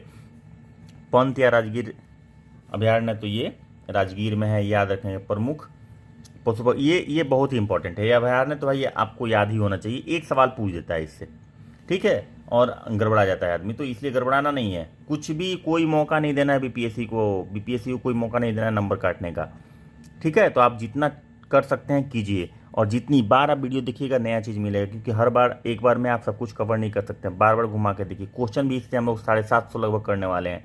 बहुत मज़ा आने वाला है, कुछ भी नहीं छूटने वाला है। आप अगर अच्छे से पढ़ के जाएंगे तो आपको रिजल्ट पक्का है। प्रमुख पशु पक्षी बिहार, नागी नकटी बिहार, पक्षी बिहार जमुई में है, याद रखेंगे भाई। वाल्मीकि पशु बिहार पश्चिम चंपारण उसी वाल्मीकि नगर। और गोबाबिल पक्षी बिहार कटिहार में, याद रखेंगे भाई। ये सब नाम पूछता है, सीधा उठा के पूछता है। हरियाबारा हिरन पार्क अररिया में है। हिरन पार्क आप ध्यान रखेंगे अररिया में है। कांवड़ झील पक्षी बिहार बेगूसराय में, ये पूछा हुआ सवाल है 2 साल पहले। कुशेश्वर पक्षी बिहार दरभंगा में, ये हमने बताया भी था हिस्ट्री पढ़ाते वक्त। और हिस्ट्री नहीं, कल्चर पढ़ाते वक्त, संस्कृति जब हम लोग डिस्कस कर रहे थे तब। सरयामन पक्षी बिहार बेतिया में है। सुहियामन पक्षी बिहार भोजपुर में है। उधवा झील पश्चिम बिहार। ये सब सवाल क्या है ना कि ये ऐसा सवाल है ना जो आपको कोई पार्टिकुलर टॉपिक में नहीं मिलेगा। जब आप पढ़ रहे होते हैं तभी आपके सामने से आएगा, गुजर जाएगा और आपको पता नहीं चलेगा, और एग्जामिनेशन हॉल में कहाँ पढ़े थे करते लगेगा। इसलिए ये चीज़ नहीं करना है। प्रमुख नदियाँ गंगा, घाघरा, कमला, कर्मनाशा, सरयू, बूढ़ी गंडक, कोसी, बागमती, सोनपुर, पुनपुन, फल्गु नदी। आपको सब पता है, जो हम भूगोल में बिहार की नदियाँ में डिस्कस किए हैं, बहुत ही अच्छा डिस्कशन है, उसमें से 1 से 2 सवाल रहता ही रहता है पीटी में। तो एक बार उसको बढ़िया से देख लीजिए, 2 बार घुमा के देख लीजिए, कुछ चीज़ें याद करने वाली भी है, उसको याद कर लीजिए, 4-5 पॉइंट यहाँ याद करने के लिए। उसके बाद भाई आपका 2-3 सवाल पक्का हो गया। तो आपको क्वेश्चन का आंसर चुराना है। आसान सवाल मैं बार बार बोलता हूँ, गलत नहीं होना चाहिए। और कोई भी चीज़ पढ़िए बिना कनेक्शन बनाए हुए, लॉजिक लगाए हुए मत पढ़िए। बिहार का शोक किसे बोलते हैं? कोसी नदी को बोलते हैं, अपना मार्ग बदलने की वजह से इसे बोलते हैं, यह ध्यान रखिएगा। बिहार का शोक बहुत बार पूछ चुका है, पूछ देगा कि बिहार को, कोसी नदी को बिहार का शोक क्यों बदलते हैं, याद नहीं रहेगा तो कुछ और मार के आ जाइएगा। प्रमुख झील कौन है? अनुपम, तेल्हार झील, कैमूर। अब ये पूछेगा कि तेल्हार झील कहाँ है, ठीक है, तो कैमूर मारिएगा। कैमूर में कौन सा फेमस झील है? अनुपम या तेल्हार झील बोल सकते हैं। कुशेश्वर स्थान झील दरभंगा में, गोगाबिल झील कटिहार में, और बरीला झील वैशाली में। अच्छा, इसमें कॉमन नहीं हो रहा है, कुशेश्वर हो गया, गोगाबिल हो गया, जो आपका देखिए गोगाबिल पक्षी के लिए भी फेमस है और झील भी है। तो आपको कोरिलेट करके जब पढ़ेंगे ना, तो 2-2 चीज़ें डबल याद करने की जरूरत नहीं पड़ेगी, आपस में कनेक्शन बन जाएगा। अच्छा, ये झील भी है और ये यहाँ पे झील में इतने पक्षी आती है, इस तरह से। प्रमुख जलप्रपात कोकालत बहुत खूबसूरत है, दुर्गावती, सुलहरी, तमिन, धांडू, धुआं कुंड। प्रमुख खदान फसलें धान, गेहूँ, मक्का, ये सब जानते हैं। नगदी फसल गन्ना, तंबाकू, ये सब लोग जानते हैं। जो लोग नहीं जानते हैं जान जाएंगे भाई। इंग्लिश मीडियम वाला हो सकता है, जो बाहर आते होंगे, जो दिल्ली, मुंबई या फिर कहीं और आते होंगे, वो तैयारी कर रहे होंगे बीपीएससी का, हो सकता है नहीं पता हो, तो जान जाइए धान, गेहूँ, मकई जो फेमस क्रॉप है अपने यहाँ का। और जो नगदी फसल जिसको कैश क्रॉप बोलते हैं, वो गन्ना, तंबाकू, पटसन इत्यादि है। इस बुक का इंग्लिश वर्जन नहीं आता है, इसलिए जहाँ पे तकलीफ होने वाली होगी, जो कमेंट में आप बता दीजिएगा, जहाँ पे जब तकलीफ हो गई होगा, हम वहाँ पे इंग्लिश में नहीं बोले हो वर्ड को, तो बता दीजिएगा। प्रमुख खरीफ की फसल धान, खरीफ तो जानते हैं सीजन है, खरीफ सीजन कब से कब तक शुरू होता है? खरीफ सीजन कब से कब तक शुरू होता है? सीजन कितने होते हैं पहले? अब सीजन में भी गलती करके आते हैं, रबी होता है, खरीफ होता है, एक तीसरा सीजन होता है जैद भी होता है, जिसको गर्मा सीजन बोलते हैं। तो खरीफ सीजन कुछ जुलाई से शुरू होता है और अक्टूबर नवंबर तक जाए ख़त्म होता है। रबी सीजन, रबी मतलब धूप, यानी कि उसमें गर्मी बढ़ेगी लेकिन सर्दी पहले आएगी, ठीक है। तो रबी से ऐसा नहीं समझ लेना है कि धूप बढ़ेगा बहुत ज़्यादा। धूप कब बढ़ेगा? जब वो फसल कटने वाला होगा तब धूप बढ़ेगा। यानी अभी का जो समय है ये रबी सीजन का लास्ट समय है, अभी गेहूँ कटने वाला है। और इसके बाद जो गेहूँ से लेके और धान, कब तक गेहूँ कटता है? लगभग आपका अप्रैल तक कट के ख़त्म हो जाता है। अप्रैल या मार्च से मान लीजिए सरसों को कटने के बाद से लेके जून तक खेत खाली रहता है। उस जो शॉर्ट पीरियड का बोलते हैं ना, उसको जैद पीरियड बोलते हैं। उसमें शॉर्ट ड्यूरेशन का क्रॉप जैसे मूंग वगैरह लगाया जाता है उसमें, तो वो होता है। तो ये 3 सीजन याद रखिएगा भाई। खरीफ फसल में कौन आता है? धान, गन्ना, मकई, बाजरा, जूट, और भी फसल आता है, लेकिन जो मेजर है वो ये है। धान लगाते हैं ना जून जुलाई में, जो बारिश में धान लगाते हैं, गन्ना भी लगाते हैं, मक्का भी लगाते हैं, बाजरा भी लगाते हैं, जूट भी लगाते हैं। लोक नृत्य, झूमर, झजिया, झऊ, ये सब हम लोग पढ़ चुके हैं। ये सब तो बस वैसे आपका एक तरह से रिवीजन ही हो रहा है, ठीक है। डोमकच, विदेशिया, जाट जाटी, सब हम लोग पढ़ चुके हैं भाई। मधुबनी पेंटिंग, मंजूसा, जोतोपिया। जो लोग नहीं पढ़े हैं प्लीज़ जाके देखिए वीडियो, हमारा पूरा प्ले स्टोर में प्ले लिस्ट में पूरा बना हुआ है, आपको कहीं पे कोई दिक्कत नहीं आने वाली। पूरा डिटेल में समझाया हुआ है, हर एक वर्ड को डिटेल किया गया है। आपको टाइम देना पड़ेगा। देखिए ऐसा नहीं होता है कोई शॉर्टकट आप 4 घंटे का कोई वीडियो देख लीजिए, या टोटल आप 20 घंटा वीडियो देख लीजिए, या 20 घंटा पढ़ लीजिए और जाइए बीपीएससी में आप चाहिए कि करके आ जाएंगे, तो नहीं होगा भैया। लोग 8-8 घंटा 10-10 घंटा रोज वीडियो देख रहा है, उसके बाद बुक्स पढ़ रहा है, उसके बाद क्वेश्चन डिस्कस कर रहा है, उसके बाद भी समझ में नहीं आ रहा है तो कमेंट करके बता रहा है। तो करना पड़ेगा, मेहनत करना पड़ेगा। मेहनत का कोई शॉर्टकट नहीं है, सिलेक्शन का कोई शॉर्टकट नहीं है, आपको करना पड़ेगा। ये सारा कुछ हम लोग डिस्कस किए हुए हैं, आपका रिवीजन हो रहा है एक तरह से। मुख्य पर्यटक स्थल बोध गया, राजगीर, नालंदा, गया, वैशाली, सीतामढ़ी, पावापुरी, विक्रमशिला, पटना, सासाराम, मधुबनी, सब कुछ आप लोग जानते हैं, डिस्कस किया हुआ है, आपको जाकर देखना है बस। प्रमुख धर्म हिंदू सबसे ज़्यादा, मुस्लिम 16%, ईसाई, और बाकी ये सब है। प्रमुख त्यौहार ये सब होली, छठ, दशहरा, दिवाली, रामनवमी, बट सावित्री, बुद्ध, महावीर जयंती, रक्षाबंधन, गुरु गोविंद सिंह जयंती। जानते हैं गुरु गोविंद सिंह का जन्म हुआ था पटना में। ईद, मुहर्रम, क्रिसमस, ईस्टर, मकर संक्रांति, मधुश्रावणी, चित्रगुप्त पूजा, ये सब कुछ बिहार का फेमस फेस्टिवल है। राज्य का महापर्व किसे वो बोलते हैं? छठ को। आप लोग सब लोग जानते हैं, जो लोग बिहार से बाहर रहते होंगे, मुंबई, दिल्ली, चेन्नई, हैदराबाद, कोची, ये सब जगह पे रहते होंगे, बचपन से तो शायद उनको कुछ कम आभास होगा, लेकिन अगर उनके पेरेंट बार बार लाते होंगे छठ में, जैसे कि हमारे यहाँ कल्चर है बिहार में कि हमारे पेरेंट्स कहीं भी रहें छठ में ज़रूर वापस आएंगे, दिवाली में, होली में ज़रूर वापस आएंगे। ये दो पर्व छठ और दिवाली जो है ना, इसमें ज़रूर वापस आएंगे, तो बच्चे भी आते हैं। तो जो लोग तैयारी कर रहे हैं और बाहर रह के, मेरे ख्याल से उनका एक्सपीरियंस होगा, उनको पता होगा। बिहार का शोक कोसी नदी को कहा जाता है, फिर से आ गया राजकीय मेधा दिवस 3 दिसंबर को मनाया जाता है। सर्वोच्च शिखर कौन है? सोमेश्वर नाथ का सर्वोच्च शिखर है। पटना विश्वविद्यालय की स्थापना 1917 में हुई थी और पटना हाईकोर्ट की स्थापना 1916 में हुई थी। पटना मेडिकल कॉलेज 1925 में हुई थी। सदाकत आश्रम की स्थापना 1921 में हुई थी। ये भी हम लोग डिस्कस कर चुके हैं कि किसने सदाकत आश्रम बनाया था। तो भैया आप हिस्ट्री वाला, इतिहास वाला वीडियो देखेंगे, आपको पता चलेगा। महात्मा गांधी सेतु का निर्माण 1982 में हुआ, लंबाई 5.57 मीटर है। उसके बाद बिहार राज्य में आने वाले पर्यटकों की संख्या 2019 में इतना थी। बिहार राज्य पर्यटक विकास निगम का टैगलाइन क्या है? टैगलाइन क्या है? तो ये पूछता है इस तरह का सवाल, शायद पूछ दे। ब्लिसफुल बिहार, याद रखिएगा, ब्लिसफुल दिखेगा क्या? ऐसे लिखते हैं, ब्लिसफुल बिहार, ब्लिसफुल बिहार, ठीक है। तो महाबोधि मंदिर यूनेस्को की विरासत सूची में शामिल हुई, ये 2002 में ही शामिल हो गई। बिहार का गौरव सम्मान की शुरुआत 2009 में हुई। बिहार विद्यापीठ की स्थापना 6 फरवरी 1921 को गांधी जी ने की थी। तो ये याद रखने वाली चीज़ है, लेकिन जो हम ज़्यादा फोकस जिस पे किए हैं ना, वो ज़्यादा ये सब जो पार्ट है, ये सब पे ध्यान रखना। ये खास तौर पे ये 3 प्रमुख नदियाँ तो आपको पता ही होगा, ठीक है, प्रमुख झील और ये तीनों पार्ट याद रखेंगे। अब आगे चलते हैं बिहार में प्रथम। हालांकि this is not as much important as other things, लेकिन फिर भी एक बार हम देख लेते हैं, क्योंकि एक आध सवाल इससे भी आ जाता है और तब हम लोग उसको कंप्रोमाइज़ नहीं कर सकते हैं। हम लोग पढ़ चुके हैं कि जयराम दास दौलतराम बिहार के प्रथम राज्यपाल थे। प्रथम मुख्यमंत्री, ये भी हम लोग इतिहास में पढ़ चुके हैं। प्रथम मुस्लिम राज्यपाल डॉक्टर जाकिर हुसैन पढ़ चुके हैं।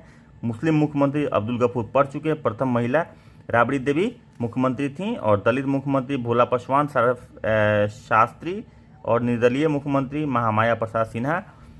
प्रथम मुख्य न्यायाधीश सर एडवर्ड एम चमियार, ये याद रखिएगा। विधानसभा अध्यक्ष रामदयालु सिंह थे, ठीक है। इनका जिक्र भी हम लोग कर चुके हैं, किसमें? इतिहास वाला पार्ट में। तो जब आप इतिहास बिहार का पढ़ेंगे, विवाद पर होने वाले बुक से जो हमने डिस्कस किया है, तो उससे ये सवाल पूछा हुआ है। अब्दुल बड़ी सिद्दीकी प्रथम विधानसभा के प्रथम उपाध्यक्ष, विधानसभा के प्रथम अध्यक्ष कौन है? रामदयालु सिंह। और विधानसभा के उपाध्यक्ष कौन है? तो थे की बात कर रहे हैं। रामदयालु सिंह प्रथम थे और प्रथम उपाध्यक्ष विधानसभा के जो थे वो अब्दुल बड़ी थे। इसमें एक ट्विस्ट करने वाली बात यह है कि स्वतंत्रता के बाद बिंदेश्वरी प्रसाद वर्मा थे और यहाँ स्वतंत्रता के बाद देवशरण सिंह थे। तो आप ये याद करके जाएंगे और मार देंगे प्रथम, और उसमें लिखा रहेगा प्रथम विधानसभा उपाध्यक्ष स्वतंत्रता पश्चात प्रथम विधानसभा पूर्वाध्यक्ष। अब हमको तो याद है कि हमने तो डिस्कस किया था, हमने तो वीडियो देखा था। अब तो मैं धड़ाक से आधा क्वेश्चन पढ़े और मारे, प्रथम विधानसभा उपाध्यक्ष स्वतंत्रता पूर्व, मारे, देखे ही नहीं है। पहला ही ऑप्शन आपको अब्दुल बड़ी रहेगा, धड़ाक से मारेंगे, गुलाई करेंगे बस। अगर गलती से दोबारा उस क्वेश्चन को चेक कर लिए और आगे वाला सेंटेंस पढ़ लिए वर्ड कि स्वतंत्रता पूर्व और याद है, स्वतंत्रता पश्चात और याद है आपको, तो माथा पीट लीजिएगा, क्योंकि एक बार पेन लगा दिए तो उसको चेंज तो हो नहीं सकता है।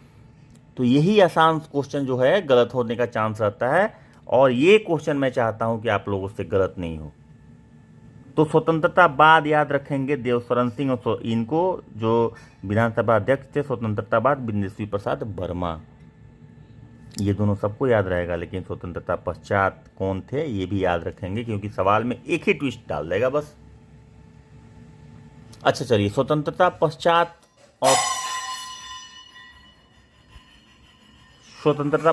चलिए आगे बढ़ते हैं। विधानसभा के प्रथम विपक्ष के नेता एसके बागे, कहाँ दिख रहा है? हाँ,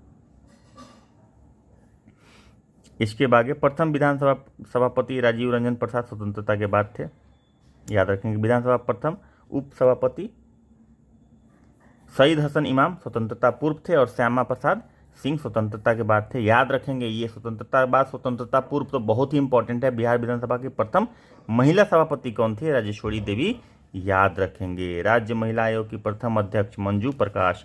बिहार की प्रथम शिक्षा मंत्री, सर्वोच्च न्यायालय के मुख्य न्यायाधीश स्वर्गीय भुवनेश्वर प्रसाद सिन्हा, याद रखेंगे।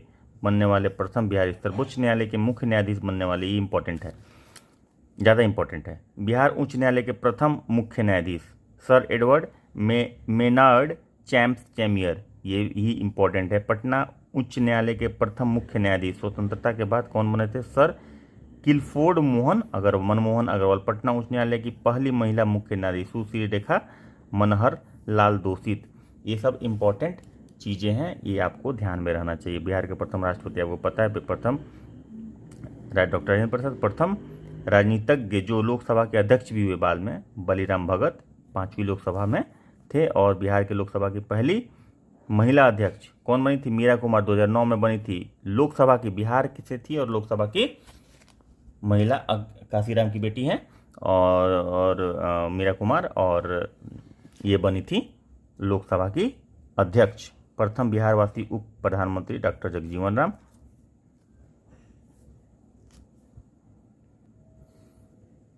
अच्छा, यहाँ पे मीरा कुमार जो मैंने बोला ना कि ये किनकी बेटी थी, एक्चुअली ये मीरा कुमार जगजीवन राम की बेटी थी, जगजीवन बाबू की बेटी थी, काशीराम की बेटी नहीं थी, वो गलत था, उसको सुधार लीजिएगा, वो गलती से निकल गया मुँह से। पहली बार राष्ट्रपति शासन कब लागू हुआ था? सवाल इंपॉर्टेंट है, पूछता है। 29 जून 1968 को लागू होता। प्रथम हिंदी समाचार पत्र साप्ताहिक बिहार बंधु था और प्रथम हिंदी समाचार पत्र दैनिक सर्वहितैषी था, ये याद रखेंगे। दैनिक और साप्ताहिक में मतलब दैनिक मतलब जो डेली आता है और साप्ताहिक मतलब जो वीकली आता है। तो बिहार बंधु साप्ताहिक था और दैनिक जो था सर्वहितैषी 1832 में ही आ गया था, ये याद रखेंगे, बहुत ही इंपॉर्टेंट है। और इसके आगे जो इंपॉर्टेंट है वो हम लोग देख लेते हैं, हम लोग देखते चलेंगे पूरा, कुछ भी छोड़ना नहीं है, क्योंकि आप लोगों को मैं छोड़ने वाला तो हूँ नहीं जब तक आप लोगों का फाइनल सिलेक्शन हो नहीं जाए। प्रथम दैनिक अंग्रेजी समाचार पत्र सर्चलाइट था। प्रथम साप्ताहिक अंग्रेजी समाचार पत्र द बिहार हेराल्ड था। प्रथम हिंदी फिल्म कौन था? कल हमारा है। प्रथम मैथिली फिल्म कौन था? कन्यादान। प्रथम भोजपुरी फिल्म हे गंगा मैया तोहरे पिया चल को।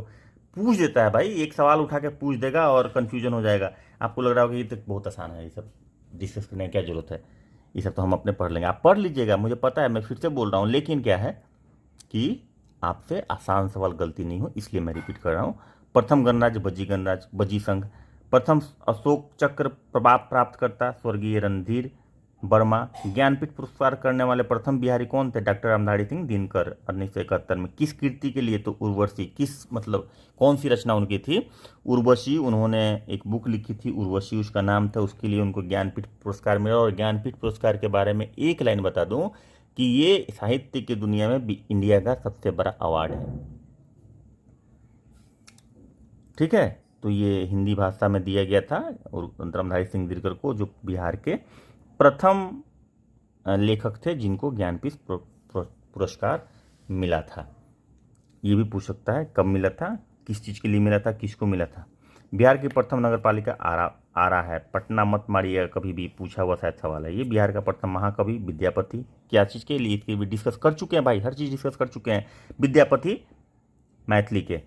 प्रथम तेल शोधक कारखाना बरौनी। प्रथम विज्ञान केंद्र श्री कृष्ण विज्ञान केंद्र पटना। प्रथम दूरदर्शन केंद्र मुजफ्फरपुर। बिहार का प्रथम खगोलीय वेधशाला इंदिरा गांधी तारामंडल है। बिहार का प्रथम स्टेडियम मोइनुल हक स्टेडियम। दिल्ली के सिंहासन पर बैठने वाले प्रथम बिहारी शासक कौन था? शेरशाह सूरी। आप लोग को पता है, नहीं पता है तो याद कर लीजिए। बिहार का प्रथम मुस्लिम आक्रमणकारी बख्तियार खिलजी, इसी ने नालंदा विश्वविद्यालय में आग लगाई थी, इसी ने आग लगाई थी और हम लोग इसके नाम पे स्टेशन बनाए हुए हैं। खैर वो हिस्ट्री है, छोड़िए हटाइए। बिहार की यात्रा करने वाला प्रथम अंग्रेज यात्री कौन था? रॉल्फ फिच, याद रखिएगा, पूछता है इस तरह का सवाल, जब इतिहास उठा के पूछेगा तो पूछ देगा। प्राचीन बिहार का प्रथम विश्वविद्यालय नालंदा विश्वविद्यालय। आधुनिक बिहार का प्रथम विश्वविद्यालय पटना विश्वविद्यालय। प्रथम खुला विश्वविद्यालय नालंदा खुला विश्वविद्यालय।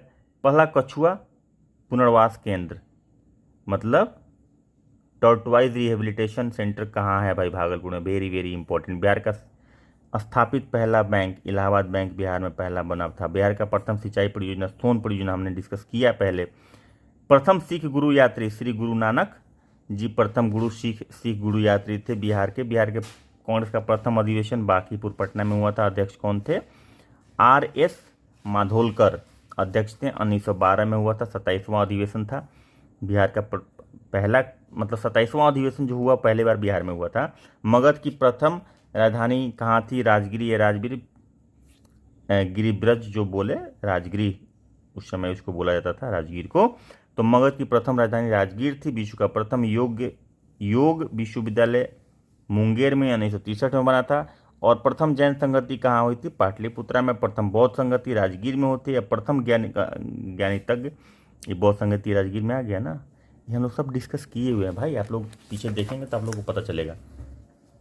ये है बिहार विधानसभा चुनाव। तो बिहार विधानसभा चुनाव 2020 जो संपन्न हुआ था सितंबर अक्टूबर तक, और एग्ज़ाम हुआ था 66वीं का पीटी लगभग इसी टाइम में, दिसंबर के आसपास। तो मेरे ख्याल से इसमें कुछ खास सवाल बनता नहीं है, लेकिन जो थोड़ा बहुत परीक्षा के पॉइंट ऑफ व्यू से इम्पोर्टेंट है 2-3 बात, उसको हम लोग देख लेते हैं। तो भाजपा को 110 सीट पे 74 आया था, जदयू को 43 जीता था, और सबसे ज़्यादा किसको आया था सीट? तो आरजेडी को। तो ये याद रखना है। और वोट परसेंटेज भी सबसे ज़्यादा आरजेडी को था, उसके बाद भाजपा को था, और जदयू तीसरे स्थान पे था। ये एक चीज़ हो गया। उसके बाद कितने चरण में हुआ था, ये सबसे सवाल अभी पूछने का कोई लॉजिक नहीं बनता है, क्योंकि बहुत सारा सवाल बन चुका है ऑलरेडी करने के लिए। तो ये हालांकि एक नज़र ये डाटा मैं सामने से बस ऐसे ही गुजार दे रहा हूँ, ताकि आपको अगर ज़रूरत मन लगे कि हाँ इसको देखना, मुझे नहीं लगता है कि इसको देखने की बहुत ज़रूरत है, लेकिन अगर देखना है तो आप एक बार स्क्रीनशॉट लेके इसको देख सकते हैं। चलिए, सर्वाधिक मतों से जीत किसकी हुई? महबूब आलम की। सर्वाधिक मतों से जीत महबूब आलम की हुई। न्यूनतम मतों से जीत किस मुरारी शरण की हुई? मुख्य निर्वाचन आयुक्त उस समय सुनील अरोड़ा थे। मुख्य निर्वाचन अधिकारी बिहार के कौन थे? HR श्रीनिवास। चलिए, एग्जाम पॉइंट ऑफ व्यू से इसमें लिखा हुआ है 17वीं विधानसभा, ये कौन सी विधानसभा थी? 17वीं, याद रखेंगे। सभा के प्रोटेम स्पीकर चुने गए जीतन राम मांझी। प्रोटेम स्पीकर क्या होता है भाई?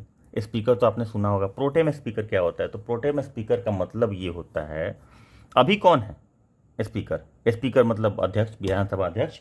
तो अभी विजय कुमार सिन्हा है, ठीक है। अच्छा, प्रोटेम का मतलब ये होता है कि सरकार बनने से पहले, सरकार जब बन जाती है, जब सारे लोगों का सिलेक्शन नहीं हुआ होता है, तो उसमें से एक आदमी जो सीनियर मोस्ट होता है, ठीक है, उसको बैठा दिया जाता है कि भाई आप विधानसभा के अध्यक्ष के चेयर पर बैठ जाइए थोड़ा देर के लिए, ठीक है। और जब बैठ जाएंगे, चूंकि कोई ना कोई सभापति तो होना चाहिए, तो एक टेम्पोररी सभापति बना दिया जाता है कि फलना आदमी जो सीनियर मोस्ट होगा, मोटा मोटी उन्हीं में से कोई इसी को एक को उठा के सर्वसम्मति से बना दिया जाता है। और उनकी अध्यक्षता में सब लोग मिलके, अपोजिशन और रूलिंग पार्टी सारा लोग निर्दलीय जो भी है मिलके एक स्पीकर को चुनता है, और जो परमानेंट स्पीकर चुना जाता है मेजोरिटी वोट से, उसको अध्यक्ष बनाया जाता है। तो उसके पहले जो आते हैं उनको प्रोटेम अध्यक्ष बोलते हैं, बस ये ध्यान रखेंगे। नोटा का बटन दबाने वाले मतदाताओं की संख्या 7 लाख थी लगभग। बिहार में सबसे बड़ी जीत बलरामपुर सीट से दर्ज की गई, जहां CPI हिमालय की उम्मीदवार महबूब आलम ने VIP के वरुण कुमार झा को 53,597 वोटों से हराया। CPIM भाई माले वाले ने हरा दिया VIP के पार्टी को। बिहार के चुनाव में सबसे छोटी मार्जिन से जीत हिलसा सीट पर दर्ज की गई, जहां जदयू के कृष्ण मुरारी शरण ने RJD के शक्ति सिंह यादव को मात्र 12 वोटों से हराया। पीपुल्स पार्टी की पुष्पा प्रिया बिस्की एवं बांकीपुर सीट से चुनाव हार गई। VIP के प्रमुख मुकेश सहनी सिमरी बख्तियारपुर से चुनाव हार गए। ये इंपॉर्टेंट नहीं है, लेकिन ये इंपॉर्टेंट है किसने सबसे ज़्यादा जीता, और ये प्रोटेम स्पीकर कौन चुने गए। और प्रोटेम स्पीकर चुने गए जीतन राम मांझी, विजय कुमार सिन्हा अभी भी स्पीकर हैं।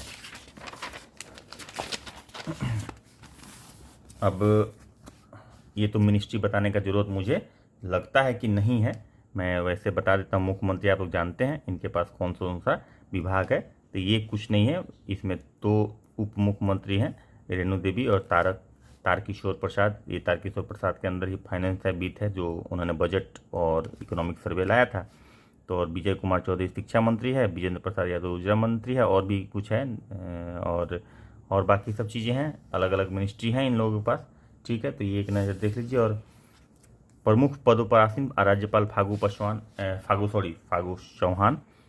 और उप मुख्यमंत्री तारकिशोर, और ये तो आपको प्रधान सचिव राज्यपाल, ये आपको बहुत इम्पोर्टेंट नहीं है, लेकिन फिर भी मैं एक नज़र आपको निकाल देता हूं ताकि आपको एक बार दिख जाए। जैसे आपका कैबिनेट सचिव संजय कुमार, ठीक है, ये एक ध्यान रखने वाली बात है। पटना हाई कोर्ट के मुख्य न्यायाधीश संजय करोल, ये ध्यान देने वाली बात है। तो ये सब चीज़ दो चार चीज़ें हैं। अभी बिहार का लोकसभा चुनाव 2017 में जो 19 में जो हुआ था, उसमें कुछ खास चीज़ें नहीं है, तो इसको मैं स्किप करता हूँ, इसको मैं डिस्कस नहीं करूँगा। 7 निश्चय वाला, 7 निश्चय 1 और 7 निश्चय 2, विकसित बिहार के 7 निश्चय, इसका मैं संक्षिप्त में ज़रूर डिस्कस करना चाहूँगा, ताकि इसके डिस्कशन से आपको एक आइडिया मिल जाएगा कि क्या पहले हुआ था और वो 7 निश्चय 2 योजना, क्योंकि ये क्या है कि चलता हुआ योजना है, तो ये कभी भी इसमें से पूछा जा सकता है। इसके अलावा हम लोग बिहार में जनगणना है जो मोटा मोटी हम लोग देख ही चुके हैं, लेकिन इसमें भी हम लोग जो एग्जाम से के लिए तथ्य होगा ये हम लोग देख लेंगे। उसके बाद बिहार का आर्थिक सर्वेक्षण 2021 और बिहार का बजट, तो 2021 का आर्थिक सर्वेक्षण उतना इम्पोर्टेंट नहीं है, क्योंकि ये डाटा का खेल होता है। तो डाटा वाला जो भी चीज़ होता है ना, तो डाटा वाला में क्या होता है कि जनरली कोशिश करता है बीपीएससी की करंट का ही डाटा दे। तो हमारे पास बजट भी है और हमारे पास इकोनॉमिक सर्वे भी है करंट का, तो मुझे नहीं लगता है कि पिछले इकोनॉमिक सर्वे से सवाल पूछा जाएगा, क्योंकि एग्ज़ाम ऐसा नहीं है कि इमीडिएटली मार्च में ले रहा है। एग्ज़ाम ले रहा है अप्रैल में संभावित था, तो जाहिर सी बात है कि डाटा का सवाल को होल्ड करके रखा जाता है, करंट अफेयर्स के सवाल को होल्ड करके रखा जाता है और वो लास्ट में ऐड किया जाता है। चलिए थोड़ा सा देख लेते हैं विकसित बिहार के 7 निश्चय जो थे 2015 के चुनाव में, चुनावी घोषणा पत्र में उसको लाया गया था। तो पहला था आरक्षित रोजगार महिला का अधिकार। इसमें महिलाओं को 35% आरक्षण की व्यवस्था लागू की 20 जनवरी 2016 से व्यवस्था प्रभावी भी हो गई है। तो ये आरक्षण दिया गया 35% सभी सेवा संवर्गों में सीधी नियुक्ति में, ठीक है, सारे सेवा में 35% आरक्षण लागू हो गए महिलाओं का। उसके बाद हर घर नल का जल, तो हर घर नल का जल का मुख्य उद्देश्य गांव के लगभग 2 करोड़ परिवारों को उनके घरों में पीने का स्वच्छ जल उपलब्ध कराना है, ठीक है। इस निश्चय की प्रारंभ की गई मुख्यमंत्री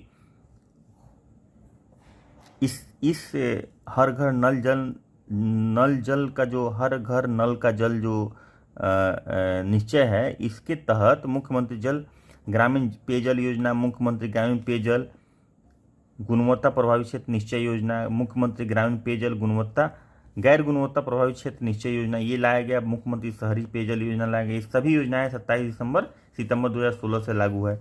आर्थिक हल युवाओं का बल मतलब आर्थिक सॉल्यूशन दीजिए, इकोनॉमिक सॉल्यूशन युवाओं का जो है वो शक्ति है, यूथ पावर है। तो ये क्या बोलेंगे, इस निश्चय का उद्देश्य राज्य की युवा पीढ़ी को शिक्षा, कौशल विकास एवं रोजगार की अवसर प्रदान करते हुए आर्थिक रूप से सक्षम बनाना, ठीक है। इसी के तहत ये बिहार स्टूडेंट क्रेडिट कार्ड, मुख्यमंत्री निश्चय स्वयं सहायता भत्ता योजना, कुशल युवा कार्यक्रम, बिहार स्टार्टअप नीति 2016 एवं सभी विश्वविद्यालय एवं कॉलेजों में वाईफाई के जरिए इंटरनेट की निःशुल्क सुविधा की योजना इसमें शुरू की गई थी। अच्छा, हर घर बिजली लगातार, ये शुभारंभ 15 नवंबर 2016 को किया गया था। इस नीचे का मुख्य उद्देश्य बिहार के ग्रामीण एवं शहरी क्षेत्रों के प्रत्येक घर में बिजली की उपलब्धता प्रदान करना था। इस उद्देश्य को प्राप्ति करने के लिए राज्य के मुख्यमंत्री विद्युत संबंध निश्चय योजना लागू की गई है। अच्छा, उसके बाद 5वां नंबर क्या था, घर तक पक्की गली नालियाँ, इसका भी शुभारंभ किया गया था 28 अक्टूबर 2016 को शुरुआत की गई थी। उसके बाद शौचालय निर्माण घर का सम्मान, ये 27 सितंबर 2016 को शुरू हुआ। इस नीचे कानून का माध्यम खुले में शौच से मुक्त करना था, ठीक है। और उसके बाद 7वां था अवसर बढ़े आगे बढ़े, इसमें बहुत सारा टॉपिक आ गया था। प्रत्येक जिले में JNM स्कूल की स्थापना, प्रत्येक जिले में पैरामेडिकल की स्थापना, प्रत्येक जिले में पॉलिटेक्निक संस्थान की स्थापना, प्रत्येक जिले में महिला प्रौद्योगिकी संस्थान की स्थापना, प्रत्येक जिले में अभियंत्रण महाविद्यालय की स्थापना, सभी चिकित्सीय महाविद्यालय में नर्सिंग होम की स्थापना, नर्सिंग कॉलेज की स्थापना, प्रत्येक अनुमंडल में ANM स्कूल की स्थापना, प्रत्येक अनुमंडल में सरकारी औद्योगिक प्रशिक्षण संस्थान की स्थापना, राज्य में 5 और नए मेडिकल कॉलेज की स्थापना। 7 निश्चय का प्रभाव क्या हुआ, ये सब चीज़ें हुई, तो इसका इम्प्रूवमेंट हुआ। आत्मनिर्भर बिहार के 7 निश्चय 2 योजना। अब 7 निश्चय 2 में क्या है, तो 7 निश्चय 2 में है युवा शक्ति बिहार की प्रगति, हम लोग डिस्कस कर चुके हैं। राज्य सरकार ने 15 दिसंबर 2020 को दिया 7 निश्चय 2, 2020 से 25 तक ये लागू है, मतलब 21, 22, 23, 24, 25। इस योजना के लागू करने एवं क्रियान्वयन एवं अनुश्रवण सुनिश्चित करने के लिए सैद्धांतिक स्वीकृति इन प्रिंसिपल राष्ट्रीय मंत्रिमंडल दिया गया। तो युवा शक्ति बिहार की प्रगति, हर जिले में मेगा स्किल सेंटर बनेगा, हर प्रमंडल में टूल रूम एवं ट्रेनिंग, ये याद रखिएगा ज़्यादा, उसका तो टर्मिनोलॉजी याद रखिएगा तो काम चल जाएगा, और समझ के रखिएगा कि उसमें क्या हुआ था, लेकिन इसको थोड़ा डिटेल याद रखिएगा कि क्योंकि ये 2020 दिसंबर में आया था और अभी तक के लिए करंट अफेयर है, क्योंकि ये लगातार अंडर इम्प्लीमेंटेशन है 2025 तक, तो ये इंपॉर्टेंट रहेगा। तो इसमें टॉपिक ध्यान रखेंगे कि युवा शक्ति बिहार की प्रगति, इसमें हर जिले में मेगा स्किल सेंटर, हर प्रमंडल में टूल रूम एवं ट्रेनिंग सेंटर स्थापित किया जाएगा, स्किल एवं उद्यमिता हेतु नया विभाग एवं उद्यमिता विकास हेतु अनुदान दिया जाएगा, आईटी एवं पॉलिटेक्निक संस्थानों में सेंटर ऑफ एक्सेलेंस की स्थापना की जाएगी। सशक्त महिला, दूसरा है सशक्त महिला, सक्षम महिला, मतलब इंपावर्ड वुमेन। यहाँ पे बात हो गया क्षेत्रीय प्रशासन में आरक्षण की अनुमति, अनुरूप भागीदारी की व्यवस्था, स्वयं एवं उद्योग स्थापित करने हेतु सरकार महिलाओं को अनुदान देगी। उद्योग, स्वयं का उद्योग अगर स्थापित करते हैं तो उसमें अनुदान मिलेगा, ब्याज सहित पूंजी उपलब्ध कराई जाएगी। उद्योगों की परियोजना लागत 50%, अधिकतम 5 लाख रुपए तक का अनुदान होगा, ठीक है, इसमें 5 लाख तक का ब्याज मुफ्त होगा। उच्चतर शिक्षा है तो महिलाओं को प्रोत्साहन मिलेगा। आप 12 पास अविवाहित महिलाओं को 25,000, स्नातक पास को 50,000 मिलेगा। ये 50,000 पहले स्नातक पास सिर्फ था, यानी कि अगर कोई महिला शादीशुदा है और स्नातक पास है तो उसको 50,000 मिलता, लेकिन इस बार मतलब कि 2021-22 से इसको रिवाइज कर दिया गया, और रिवाइज कर दिया गया कि वो विवाहित महिलाओं को नहीं मिलेगा, मतलब अविवाहित होनी चाहिए। हर खेत तक सिंचाई का पानी। उसके बाद तीसरा हो गया, चौथा हो गया स्वच्छ गांव समृद्ध गांव, सभी गांव को सोलर स्ट्रीट लाइट से भाई जोड़ना है। ठोस एवं तरल अपशिष्ट प्रबंधन करना है, यानी कि सॉलिड एंड लिक्विड वेस्ट को मैनेजमेंट करना है। पशु एवं मत्स्य संसाधन का विकास करना है। हर स्वच्छ गांव समृद्ध गांव में स्ट्रीट लाइट हो गया सोलर वाला ये। अच्छा, 5वां नंबर क्या है, स्वच्छ शहर विकसित शहर। गांव के लिए क्या है, स्वच्छ शहर समृद्ध गांव, स्वच्छ गांव समृद्ध गांव, और शहर के लिए क्या है, स्वच्छ शहर विकसित शहर। ठोस एवं, ये दोनों जगह कॉमन है, ये दोनों जगह कॉमन है। शहरी गरीबों हेतु बहुमंजिला आवास बनाना है, ठीक है, और 20 जनों हेतु आश्रय स्थल बनाना है। सुलभ संपर्कता, कम्युनिकेशन जो हो गया, ये बहुत ही इंपॉर्टेंट पार्ट है भाई, क्योंकि कहीं के भी डेवलपमेंट में जो कम्युनिकेशन की फैसिलिटी है वो बहुत प्राइम रोल प्ले करती है। आप लोगों को अंदाज़ा नहीं होगा कि बिहार का जो स्पीड बढ़ा है ग्रोथ का, वो उसमें बहुत बड़ा रोल प्ले कर रहा है रोड। इतना सुंदर रोड हो गया है कि आप बिहार में कहीं भी 4 से 5 घंटे 6 घंटे के अंदर पहुंच जाएंगे, इस कोने से उस कोने तक।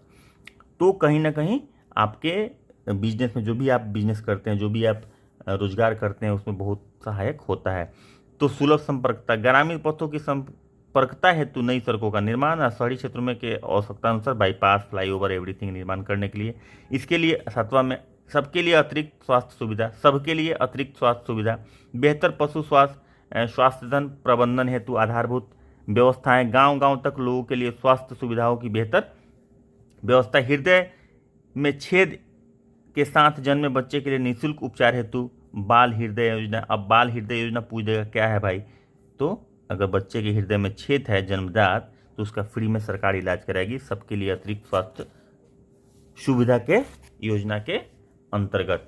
तो ये कुछ है इम्पोर्टेंट आत्मनिर्भर बिहार के 7 जो निश्चय है, ये 7 निश्चय है। इसके अलावा बिहार के प्रमुख ऑपरेशन देख लिए, ऑपरेशन कोबरा माफिया गिरोह को खत्म करने के लिए, ऑपरेशन टास्क फोर्स नस्ली को खत्म करने के लिए, ऑपरेशन उजाला, ये राजबाला मजिस्ट्रेट थी राजबाला वर्मा, उस समय डीएम हुआ करती थी, कलेक्टर थी, तो वो रेड लाइट एरिया को खत्म करने के लिए इन्होंने ये ऑपरेशन उजाला चलाया था। ऑपरेशन ब्लैक पैंथर पश्चिम चंपारण में फैली दस्यु समस्या को खत्म करने के लिए बना था।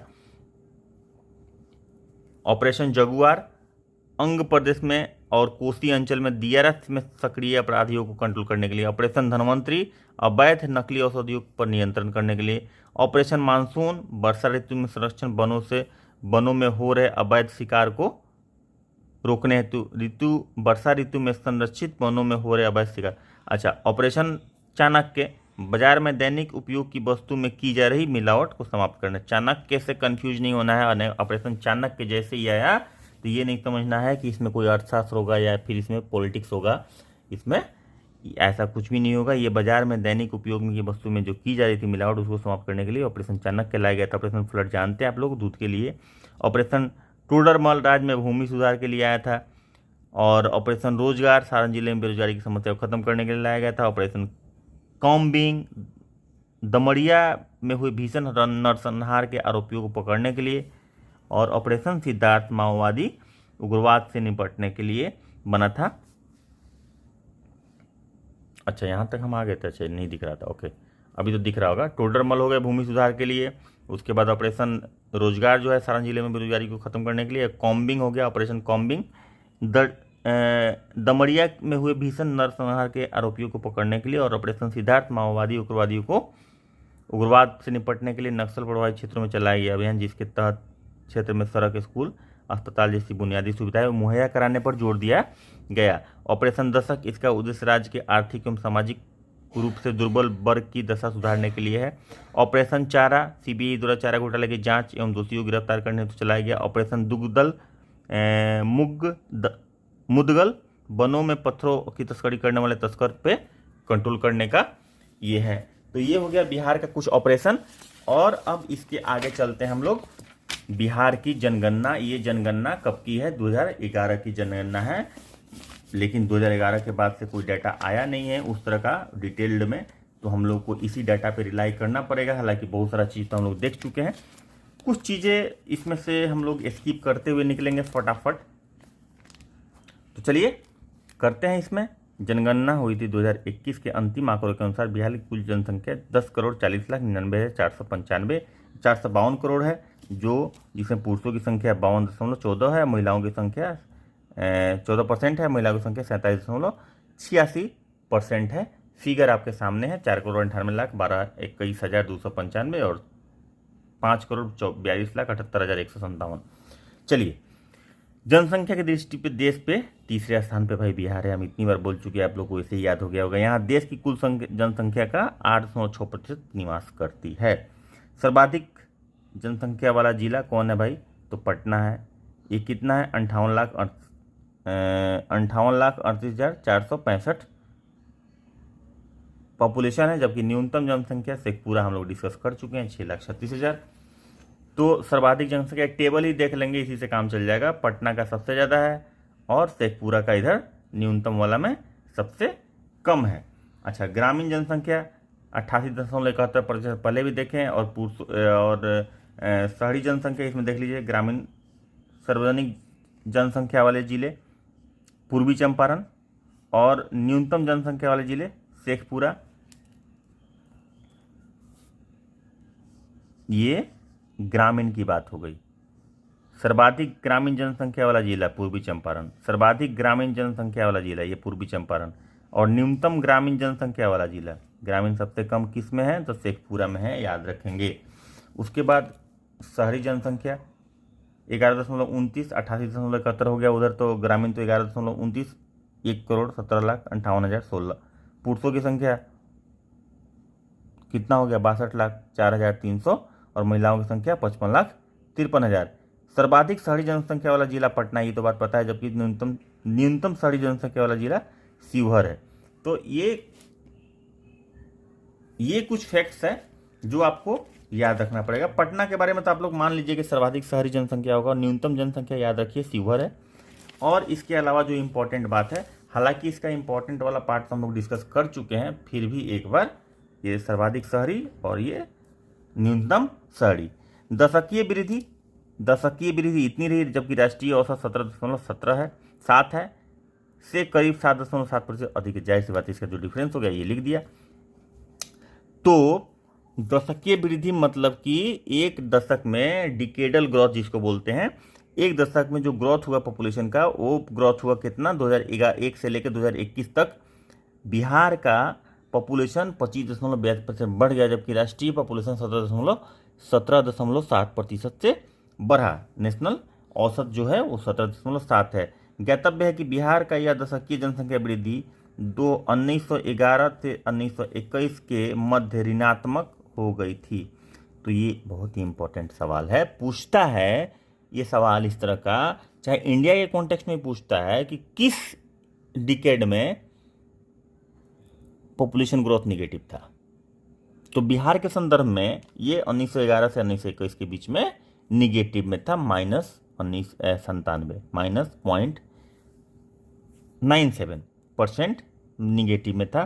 सर्वाधिक दशकीय जनसंख्या वृद्धि वाला जो जिला है कि सबसे ज़्यादा एक दशक में, एक डिकेड में सबसे ज़्यादा किस डिस्ट्रिक्ट में पॉपुलेशन ग्रोथ हुआ है, तो मधेपुरा में, ठीक है, 31.12%। और सबसे कम दशकीय ग्रोथ जो वाला जो जिला है वो गोपालगंज है, और वो है 19.2%।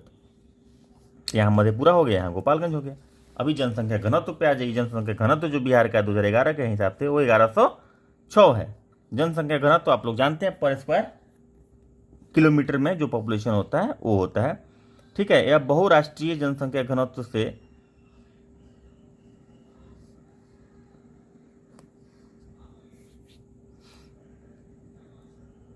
नेशनल कितना है, तो 382, और ये 724 अधिक है। यह देश का सर्वाधिक सघन बसा हुआ राज्य है। तो सर्वाधिक घनत्व वाला जिला कौन है भाई, शिवहर, सबसे ज़्यादा घनत्व है। और सबसे कम घनत्व कहाँ है, तो कैमूर में है। याद रखेंगे, शिवहर सबसे कम ज़्यादा घनत्व वाला जिला है। 1880 लोग रहते हैं पर वर्ग किलोमीटर पे, पर स्क्वायर किलोमीटर पे 1880 लोग रहते हैं, और कैमूर में मात्र 488 लोग रहते हैं, तो ये कम हो गया। तो ये याद रखेंगे, ये इंपॉर्टेंट है, इस तरह का सवाल पूछता है। लिंगानुपात हम लोग पहले ही डिस्कस कर चुके हैं, ठीक है। तो लिंगानुपात में ये 918 था और राष्ट्रीय औसत 943, इससे नेशनल एवरेज से बिहार में कम है। तो सवाल हमेशा डाटा से नहीं रहता है। सवाल मैं बार बार बोलता हूँ, कभी कभी सवाल घुमा के पूछ देगा कि नेशनल कह देगा कि इसमें से कौन सही है, ठीक है। अब 4 ऑप्शन है और 5वां उपयुक्त में से कोई नहीं या एक से अधिक सही, ऐसा रहता है। तो 4 ऑप्शन में कह देगा कि बिहार का जो लिंग अनुपात 2011 के जनसंख्या गणना के अनुसार भारत के राष्ट्रीय औसत से कम था, या दूसरा ऑप्शन ज़्यादा था। उसके बाद पूछे कह देगा ये वाला चीज़ कि सर्वाधिक घनत्व वाला जो जिला है वो है, मान लीजिए कि पटना कह दिया, ठीक है। तीसरा ऑप्शन कर दिया कि सर्वाधिक जनसंख्या वृद्धि दर वाला जो जिला है डिकेडल ग्रोथ, वो मधेपुरा की जगह मान लीजिए गोपालगंज कर दिया। अब आपको ये डिसाइड करना है कि इसमें सही कौन है। तो याद तो आपको सब रहना चाहिए, लेकिन डाटा के बिना तो आप डिसाइड भी नहीं कर पाएंगे कि कौन सही है। डाटा तो रहना ही चाहिए, लेकिन आपस में कोरिलेशन रहना चाहिए। तो ये आपको पता होना चाहिए, ये आपका आंसर सही हो जाएगा कि इस समय 2011 के जनगणना के अनुसार बिहार का जो लिंगानुपात था नेशनल एवरेज से कम था। बाकी सब उल्टा सीधा आंसर दिया था। तो इसमें लिंगानुपात में गोपालगंज सबसे आगे है और सबसे कम लिंगानुपात मुंगेर का है, ये याद रखेंगे। अच्छा, साक्षरता दर तो कितना था, 61.80 था। पुरुषों में 71.2 और महिलाओं में 51.2। ये सबसे ज़्यादा जो साक्षर है वो क्या कौन है भाई, रोहतास 73.37। और न्यूनतम कौन है, पूर्णिया। ये भी याद रखिए, ये 3 चीज़ याद रखिए, ठीक है। उसके बाद राष्ट्रीय स्तर पर बिहार पुरुष तथा महिला साक्षर दोनों के संदर्भ में सबसे निचले पायदान पर है। जाहिर सी बात है, हर चीज़ में, पुरुष में, महिला में, या टोटल ओवरऑल में सबसे नीचे। बिहार की महिला साक्षरता दर 2001 में 33.57% थी। सोचिए क्या स्थिति था भाई, क्या स्थिति था बिहार का। अभी भी बुरा स्थिति है, बट बेटर देन बिफोर है। मैं ऐसा नहीं कर रहा हूँ कि बहुत इंप्रूव हो गया है, बट बेटर देन बिफोर है, फार फार बेटर देन बिफोर। आप देखिए 51.5% महिलाओं की साक्षरता दर है, 2011 की बात है। और 33.57 था भाई 2001 में, यानी 10 साल में ये मोटा मोटी दोगुना से थोड़ा सा ही तो कम है। तो इस तरह से डेवलपमेंट का काम अगर सरकार चाहती है तो फटाफट होता है, अगर नहीं चाहती है तो नहीं होता। पूर्णिया में सबसे कम साक्षरता दर है, रोहतास में सबसे ज़्यादा है। याद रखेंगे। शिशु जनसंख्या जो है उसके बारे में अगर बात करें तो हमने बोला था कि शिशु का मृत्यु दर, शिशु का लिंगानुपात जो भी कैलकुलेट करते हैं 0 से 6 वर्ष की आयु के लिए कैलकुलेट करते हैं। तो इसमें लिंगानुपात, शिशु लिंगानुपात की हम बात कर लेते हैं। तो बिहार का शिशु लिंगानुपात 935 है और राष्ट्रीय 919 था। यानी कि उससे 16 ज़्यादा है, तो ये बेहतर है। ठीक है, ये बेहतर है, यानी कि लिंगानुपात ओवरऑल में भी इंडिया बेहतर है, बिहार बेहतर है। 918 लिंगानुपात बिहार का है, सॉरी इसमें कम था लिंगानुपात 918, जबकि राष्ट्रीय औसत 943 था। यहाँ पे 935 है, जबकि राष्ट्रीय औसत 919 है। तो ये ध्यान रखने वाली बात है कि शिशु लिंगानुपात में 2011 के जनगणना के अनुसार बिहार की स्थिति बेहतर थी, लेकिन लिंगानुपात में बिहार की स्थिति बेहतर नहीं थी। तो सर्वाधिक लिंगानुपात वाला जिला कौन है भाई? किशनगंज। और सबसे कम वैशाली। तो ये ध्यान रखेंगे, पहले भी हम लोग डिस्कशन में कर चुके हैं कि सर्वाधिक लिंगानुपात, शिशु लिंगानुपात अगर कहेगा तो कंफ्यूज नहीं होना है भाई, कंफ्यूज नहीं होना है। लिंगानुपात आएगा तो गोपालगंज आ जाएगा, यहाँ पे किशनगंज नहीं होगा। अच्छा, गंज से भी कंफ्यूज मत होइएगा, ठीक है। शिशु लिंगानुपात में किशनगंज लेंगे और लिंगानुपात में गोपालगंज लेंगे, सर्वाधिक की बात करते हैं, ठीक है। और कम में शिशु में लेंगे वैशाली को, और सबसे कम में लिंगानुपात में लेंगे मुंगेर को। तो कन्फ्यूजन नहीं होना है, खुशी से अरे ये तो क्वेश्चन मेरा लड़ गया, हम तो पढ़े थे। और फटाक से शिशु पे ध्यान ही नहीं देंगे, फटाक से लिंगानुपात देंगे और फटाक से झटाक से गोपालगंज मार के चले आए। और क्वेश्चन पूछा था शिशु, ठीक है, या पूछ दिया था कि इसमें से नहीं है, ऐसे भी पूछता है, लास्ट में नॉन लगा देता है, नहीं लगा देता है, तो बहुत टेढ़ा हो जाता है सवालों, ठीक है। तो थोड़ा सा सोचिएगा, पाओ लीजिएगा, बहुत टाइम बीपीएससी देता है। 150 नंबर, 150 क्वेश्चन बनाने के लिए आपको देता है 120 मिनट, बहुत ज़्यादा होता है, बहुत ज़्यादा। तो घबराना नहीं है, हड़बड़ाना नहीं है, आसान क्वेश्चन गलत ही नहीं होना चाहिए। मैं फिर से बोल रहा हूँ, आसान क्वेश्चन गलत नहीं होना चाहिए। और फिर से बोल रहा हूँ, जो लोग सब्सक्राइब नहीं किए होंगे सब्सक्राइब कर लीजिएगा। अगर थोड़ा सा भी वैल्यू एडिशन होता है तो लाइक ज़रूर कीजिएगा और सब्सक्राइब जरूर कर लीजिएगा।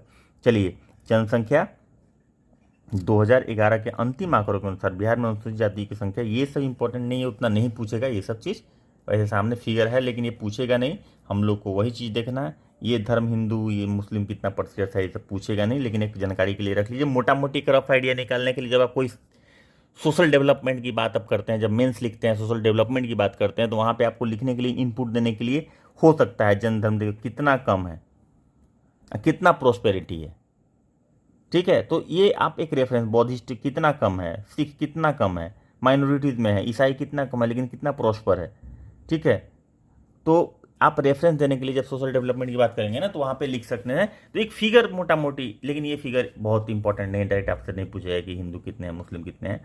बिहार में सर्वप्रथम जनगणना कब हुई थी? 1872 पूछता है, जबकि नियमित जनगणना 1881 से शुरू हुई थी। ये पूछता है सवाल, याद रखिएगा। 11 की जनगणना के अनुसार कुल जनसंख्या के 8.6% आबादी निवास करती है, कुल जनसंख्या मतलब भारत का। वहीं 2001 की जनगणना के अनुसार यह 8.07 करती थी। बिहार की जीवन प्रत्याशा आंसू 68.9 वर्ष है, मैंने मोटा मोटी 69। चलिए, ये हो गया। अब इधर डिस्ट्रिक्ट वाइज फिगर है, ये हम लोग स्किप करेंगे, इसका कोई लेना देना है नहीं मतलब से। उसके बाद ये आता है बिहार में प्रमंडल, जिले, अनुमंडल, प्रखंड। ये इंपॉर्टेंट नहीं, बस प्रमंडल याद रखिए कि भाई 9 प्रमंडल है। मगध प्रमंडल का मुख्यालय गया है, पटना का मुख्यालय जानते हैं पटना है, मुंगेर का मुख्यालय मुंगेर है, भागलपुर का मुख्यालय भागलपुर है, सारण का मुख्यालय छपरा है जानते हैं, पूर्णिया का मुख्यालय, प्रमंडल की बात करें पूर्णिया, तिरहुत का मुख्यालय मुजफ्फरपुर है, कोसी का मुख्यालय सहरसा है, दरभंगा। कन्फ्यूजन कहाँ कहाँ होगा, देखिए कोसी वाला में होगा, इसका सहरसा याद रखिएगा, तिरहुत में होगा, ये मुजफ्फरपुर याद रखिएगा, पूर्णिया का नाम सेम है, छपरा का तो पता ही है, भागलपुर होगा, मुंगेर होगा, पटना होगा, मगध का गया होगा। तो मगध गया, तिरहुत मुजफ्फरपुर, ठीक है, कोसी सहरसा। इसके अलावा जो जो नाम है उसका हो गया।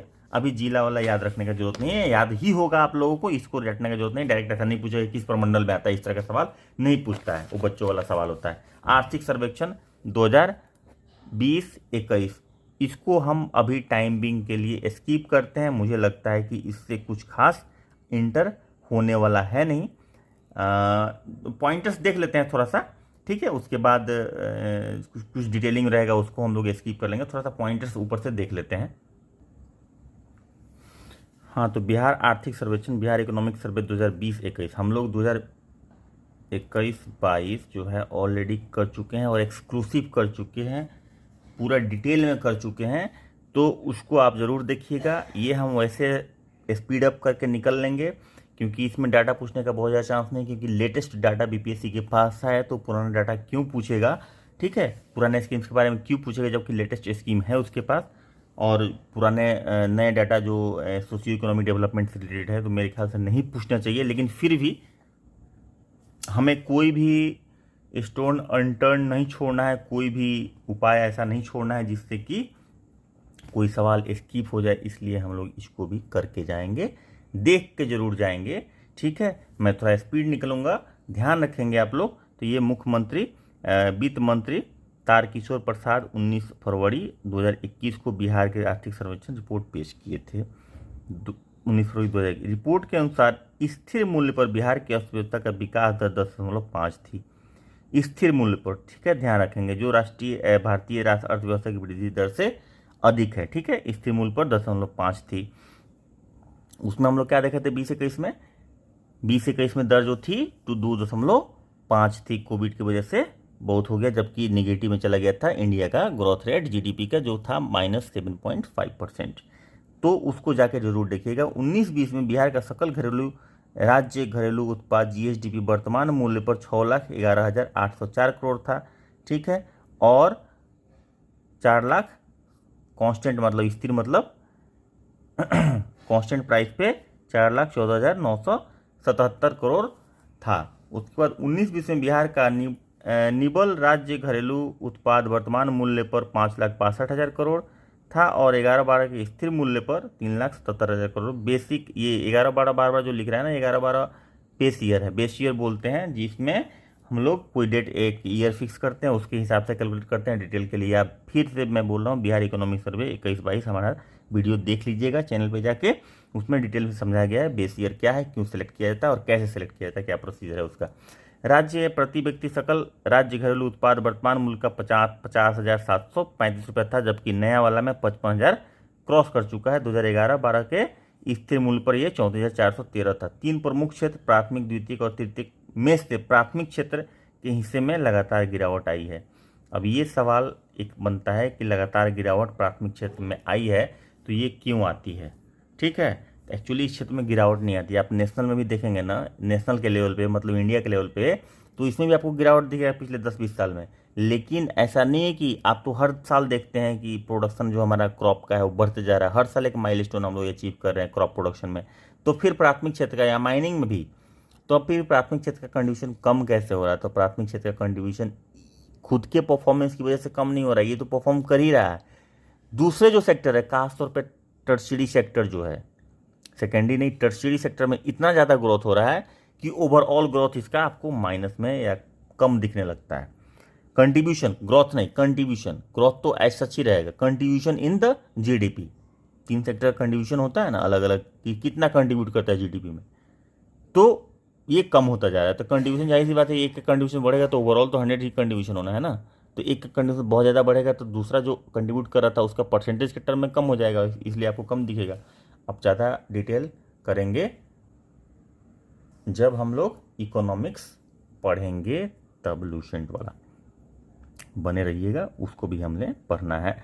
सकल राज्य मूल्यवर्धन में प्राथमिक, द्वितीयक और तृतीयक क्षेत्र का हिस्सा 19-20 में क्रमशः प्राथमिक का 19.5%, द्वितीयक का यानी सेकेंडरी सेक्टर का 20.3% और तृतीयक यानी कि टर्शियरी का हो गया 60.2%। प्रति व्यक्ति सकल जिला घरेलू उत्पाद 18-17-18 के आंकड़ों के अनुसार बिहार के आधार पर बिहार के 3 सबसे समृद्ध जिले पटना, बेगूसराय और मुंगेर सबसे समृद्ध जिलों में आता है 2017-18 के हिसाब से देखे थे। जबकि गरीब जिलों की बात करें तो किशनगंज, अररिया और शिवहर आता है। ये सवाल पूछता है, याद रखिएगा। ठीक है, ये गरीब जिला अमीर जिला हम लोग डिस्कस उसमें नहीं किए हैं, ध्यान रखेंगे। 19-20 में सकल राजकोषीय घाटा फिजिकल डेफिसिट जो था वो 2.0% था। वित्त वर्ष 19-20 में बिहार सरकार की कुल प्राप्ति 1,53,408 करोड़ थी और राजस्व प्राप्ति जिसमें 1,24,233 करोड़ थी। वित्त वर्ष 19-20 में बिहार राज्य सरकार का कुल राजस्व व्यय, रेवेन्यू एक्सपेंडिचर जो हम लोग डिस्कस कर चुके हैं, 1,23,533 करोड़ था। ये बजट में हम लोग पिछले बार डिस्कस कर चुके हैं, पिछले क्लास में करोड़ रुपये था। और पूंजीगत व्यय 20,080 करोड़ रुपये था। पूंजीगत व्यय मतलब कैपिटल एक्सपेंडिचर, हम लोग इसके बारे में डिटेल कर चुके हैं कि रेवेन्यू एक्सपेंडिचर और कैपिटल एक्सपेंडिचर क्या है। बजट में डिस्कस कर चुके हैं। वित्त वर्ष 19-20 में राज्य सरकार द्वारा कुल व्यय में गत वर्ष के 1,47,613 करोड़ रुपए की अपेक्षा 7.1% की कमी आई, जिसका मुख्य कारण पूंजीगत व्यय में कमी थी। अच्छा, सकल राज्य घरेलू उत्पाद की प्रतिशत में कुल राजस्व व्यय 18-19 के 24.2% से घटकर 19-20 में 20.2% रह गया। सकल राज्य घर जीएसडीपी के प्रतिशत में कुल राजस्व व्यय का जो प्रतिशत घटा है वो ये बात कर रहा है। उसके बाद आता है सकल राज्य घरेलू उत्पाद के प्रतिशत में राज्य सरकार की उधारी डेट जो है 3.6% से बढ़कर 4.8% हो गई। और अब देखते हैं इधर वर्ष 19-20 में राज्य सरकार की कुल बकाया देनदारी सकल राज्य घरेलू उत्पाद का 30.9% था, जबकि लोक ऋण सकल राज्य घरेलू उत्पाद का 24, पब्लिक डेट जो था वो 24% था, और जो कुल बकाया था टोटल बकाया वो था 30.9%। तो एफआरबीएम एक्ट के तहत कंट्रोल में था, under the regulation of FRBM act था। और एफआरबीएम एक्ट क्या होता है फिर से मैं बता दूं, वो जाके आप जब आप वीडियो देखेंगे ना बजट वाला और इकोनॉमिक सर्वे वाला, उसमें आपको क्लियर हो जाएगा। बिहार में राज्य सरकार का कुल बकाया 19-20 में 1,90,899 करोड़ रुपए था, जिसका 77.6% लोक ऋण था, मतलब पब्लिक डेट था। अब इसमें एग्रीकल्चर वाला क्षेत्र में क्या किया है भाई, कृषि एवं सहवर्ती क्षेत्र वर्ष 19-20 में सकल राज्य घरेलू उत्पाद में कृषि एवं सहवर्ती क्षेत्र का हिस्सा 18.7% था। कृषि के क्षेत्र का कितना कंट्रीब्यूशन था 19-20 में, तो 18.7। 18-19 में सकल शस्य क्षेत्र 74.06 था, जिसका फसल सघनता यानी कि क्रॉपिंग इंटेंसिटी ये हो गया। टोटल क्रॉप एरिया 74.6 हेक्टेयर था, अभी नया में 72 हो गया है। और फसल सघनता जो है वो 144% था, जो अभी भी 144% है, यानी कि क्रॉपिंग इंटेंसिटी 2018-19 में कुल सिंचित वर्ग 54.93 लाख हेक्टेयर था, जो कि 72 लाख हेक्टेयर हो गया। ये डाटा ठीक है। अच्छा, आत्मनिर्भर बिहार में 7-2 हर खेत को पानी योजना के अनुसार राज्य का हर खेत को सिंचाई उपलब्ध कराने की योजना है। वर्ष 2019-20 में पशुधन एवं राज्य के सकल राज्य घरेलू उत्पाद में 6% योगदान रहा। 19-20 में पशुधन का राज्य के जीएसडीपी में 6% योगदान रहा। 19-20 में बिहार के दूध का कुल उत्पादन 6% की औसत वृद्धि वार्षिक दर से बढ़कर 104.83 लाख टन हो गया। 19-20 में राज्य के दौरान राज्य में कुल 163.8 टन खाद्यान्न उत्पादन का रिकॉर्ड हुआ। किसान क्रेडिट कार्ड योजना के तहत 19-20 में कुल 1,66,434 किसान क्रेडिट कार्ड वितरित किए गए। बिहार में उर्वरक की कुल खपत, ये इंपॉर्टेंट नहीं, उतना नहीं पूछेगा, उद्यमिता वाला में देख लीजिए एक नज़र, अगर कुछ है इंपॉर्टेंट तो हम लोग उसको कर लेंगे। बिहार में के मामले में औद्योगिक क्षेत्र का योगदान लगभग 20% रहा है, ठीक है, जबकि इसका संपूर्ण भारत में औसत 31% है, तो बहुत कम है। बिहार में 2007-8 से लेकर 17-18 के बीच चालू कृषि आधारित कारखानों की वृद्धि 11.7% हो रही, जो राष्ट्रीय औसत के 9.3% से अधिक है। 11.7% की दर से चालू कृषि आधारित कारखानों की वृद्धि हो रही है, जो नेशनल एवरेज जिसका है वो 9.3% है। विगत वर्षों के दौरान बिहार में प्रधानमंत्री रोजगार सृजन कार्यक्रम के प्रदर्शन में काफ़ी सुधार हुआ है। वर्ष 18-19 और 19-20 के बीच सभी क्रियान्वयन अभिकरणों के लिए लक्षित लाभार्थियों की संख्या 13.7% बढ़ी है।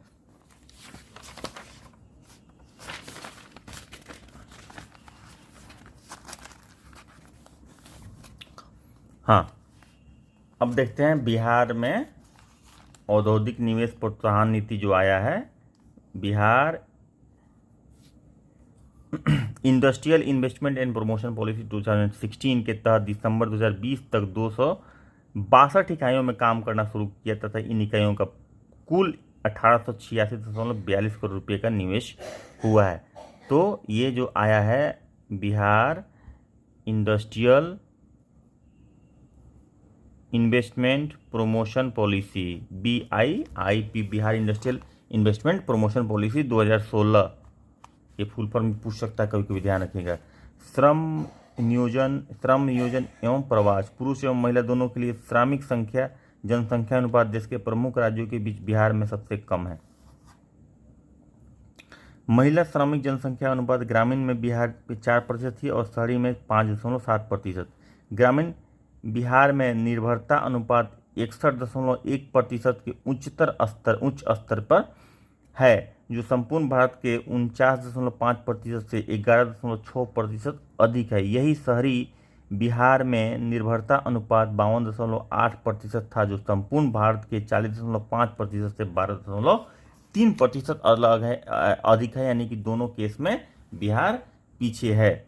कोविड-19 महामारी तो ये तो है। इस दौरान राज्य सरकार ने 2020 में प्रत्येक निर्माण मजदूर के लिए 2,000 रुपये के अनुदान की घोषणा की। सितंबर 2020 के अंत में 11,07,696 निबंधित निर्माण मजदूरों के बीच 221.54 करोड़ वितरित किए गए और कम रकम को लाभार्थियों के बैंक खाते में जमा किया गया।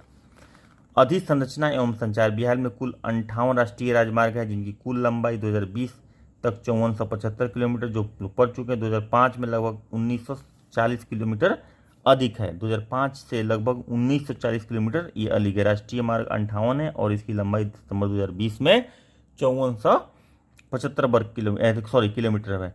ग्रामीण पथों के मामलों में 2020-21 दिख रहा है प्रॉपर ना, हाँ, 20-21 में सार्वजनिक निवेश लगभग 10,073 करोड़ है, जो 5-6 के रुपये 404 करोड़ के 25 गुना से भी अधिक है। चलिए, वर्ष 2014 से सितंबर 2020 तक रेलवे में बिहार ने 300 किलोमीटर नई लाइनें बनवाई। 191 किलोमीटर की रेल लाइनों का दोहरीकरण हुआ एवं 304 किलोमीटर की लाइन के गेज बदले गए। 87 किलोमीटर की लाइनों का विद्युतीकरण किया गया और 244 रेल ऊपरी पुल, भूमिगत पुल बनाए गए। मुख्यमंत्री कौशल श्रमिक उद्यमी संकुल योजना के तहत राज्य सरकार के विभिन्न क्षेत्र में शहद, रेडीमेड वस्त्र आदि क्षेत्रों में संकुल की स्थापना के जरिए 5 जिला गया, मुजफ्फरपुर, नवादा, सीहोर, सीतामढ़ी का सहयोग किया गया। अप्रैल से सितंबर 2020 के बीच लगभग 100 किलोमीटर लंबी सड़क नेटवर्क को उत्क्रमित किया गया, जिससे अन्य राज्यों से लौटने वाले हजारों प्रवासी मजदूरों को रोजगार मिला। ऊर्जा क्षेत्र, राज्य में बिजली की प्रति व्यक्ति खपत 2012-13 से 145 यूनिट से बढ़कर 2019-20 में 332 यूनिट हो गई है। हम लोग ऑलरेडी इकोनॉमिक सर्वे में डिस्कस कर चुके हैं। और टोटल जो बिजली की उपलब्धता है 4767 मेगावाट थी, जो 27.4% बढ़कर 19-20 में 6073 मेगावाट हो गई। मार्च 2019 से मार्च 2020 के बीच कोयला आधारित ताप विद्युत में 21% की, कोयला आधारित ताप विद्युत में 21% की वृद्धि हुई। जल विद्युत में 50.6% एवं नवीनकरणीय स्रोतों यानी कि रिन्यूएबल एनर्जी में 58% की वृद्धि दर्ज की गई। तो सबसे ज़्यादा किस में वृद्धि हुई? रिन्यूएबल एनर्जी में, ध्यान रखेंगे। ग्रामीण विकास, ग्रामीण विकास में क्या था इसमें बजट इकोनॉमिक सर्वे में? बिहार आजीविका मिशन, जीविका जिसको बोलते हैं, बिहार में ग्रामीण विकास के लिए लगातार काम कर रही। अभी तक संगठित स्वयं सहायता समूहों की संख्या 2015-16 के 4,70,000 की जगह पे 10,70,000 हो गया। अभी 12 लाख क्रॉस कर चुका है। रिसेंट डाटा जो हम लोग नया इकोनॉमिक सर्वे पढ़े हैं 2021-22 उसमें ये 12 लाख क्रॉस कर चुका है, तो ये ध्यान रखेंगे, ठीक है। ये इसमें 10,70,000 था, उसमें 12 लाख क्रॉस कर चुका है, उसको देख लेंगे, अपडेट हो जाएगा। बिहार में मनरेगा योजना का क्रियान्वयन किया जा रहा है, जिसमें ग्रामीण योजना में काफ़ी वृद्धि हुई। जारी किए गए जॉब कार्डों की संख्या 2015-16 में 135.3 लाख थी, जो 2019-20 में 169.8 लाख हो गई, यानी कि 1,69,80,000 हो गया। उसके बाद प्रधानमंत्री योजना के तहत 19-20 में 8210.90 करोड़ के व्यय में 4.2 लाख मकानों का निर्माण पूरा किया गया। लोहिया स्वच्छ बिहार अभियान, ग्रामीण क्षेत्र में स्वच्छता के सुधार के लिए यह एक महत्वपूर्ण योजना है। स्वच्छ बिहार ये ग्रामीण क्षेत्रों के स्वच्छता के लिए है, ध्यान रखेंगे। अभी तक इसमें 1.09 करोड़ व्यक्तिगत पारिवारिक शौचालय का निर्माण किया गया है। अभी तक 96% गाँव खुले शौच से मुक्त हो चुके हैं, मतलब अच्छा। रुर्बन कार्यक्रम 25 से 50,000 आबादी वाले ग्राम संकुलों में शहरी सुविधाएं उपलब्ध कराने के लिए केंद्र सरकार की एक महत्वपूर्ण पहल है। बिहार में इस कार्यक्रम के तहत संकुलों की पहचान की गई है। अभी तक मिशन के लिए 1179.7 करोड़ रुपये आवंटित किए गए, जिसके में से 157.4 करोड़ रुपये व्यय हो चुका है। बैंकिंग और सहवर्ती क्षेत्र, इसमें कितनी शाखाएं खोली गई, ये शाखाएं नहीं पूछेगा, क्योंकि 19-20 में क्यों पूछेगा जब 20-21 का डाटा है अवेलेबल, तो नहीं पूछेगा। लेकिन कितनी शाखाएं खोली गई और सार्वजनिक क्षेत्र की सबसे ज़्यादा भारतीय स्टेट बैंक 151.48 शाखा खुला, इसमें 100 से ज़्यादा शाखा खुला है नया वाला में, मतलब कि 2020-21 के दौरान। तो ये सब चीज़ें हैं जो चलिए मानव विकास इसमें देख लेते हैं। राज्य सरकार के हाल के वर्षों में अपना विकासमूलक व्यय बढ़ाया है। पिछले 6 वर्षों में 4-5 से 19-20 में राज्य में प्रति व्यक्ति विकास 17.9% की दर से वृद्धि होती, जबकि राष्ट्रीय औसत 11 यानी कि विकास दर बिहार में ज़्यादा है। राज्य में शिक्षा पर व्यय की वृद्धि 17.3% थी, जबकि स्वास्थ्य पर व्यय की वृद्धि 21.4% रही। ये 2019-20 की बात हम लोग कर रहे हैं। वर्ष 2001 में बिहार में कुल प्रजनन TFR टोटल फर्टिलिटी रेट जो पहले बोले थे 4.4 थी, जो घटकर 3.6 हो गई 2011 में और 2016 के अनुसार ये है 3.3। ये डिस्कस हम लोग ऑलरेडी उसमें कर चुके हैं नया वाला में, तो इसमें इसका कोई खास योगदान नहीं रहेगा एग्जाम में क्वेश्चन बनाने में। तो बिहार में जन्मकालीन जीवन सभ्यता औसत आयु 2016 से 10 65.8 था, 14 से 18 में 69.1 वर्ष हो गई।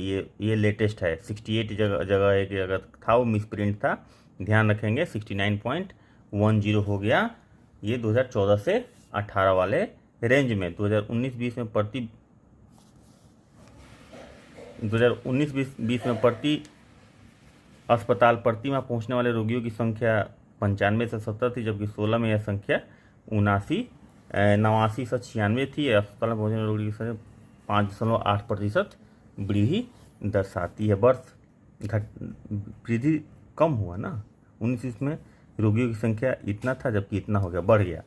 ठीक है, ये प्रस्ताव ये फिर राष्ट्रीय ग्रामीण पेयजल कार्यक्रम के तहत 12-13 से 19-20 के बीच राशि का औसत अनुपयोग, ये सब सवाल इस तरह कुछ नहीं पूछेगा। लेकिन हाँ, जब आप फिर से मैं बोल रहा हूँ, इसको ध्यान से देखते रहना है, एक बार देख लीजिएगा बढ़िया से। हाल के वर्षों में शिक्षा के एक महत्वपूर्ण सूचक छीजन दर से लगातार गिरावट आई है। प्राथमिक स्तर पर छीजन दर मेरे ख्याल से ड्रॉप आउट रेट होता है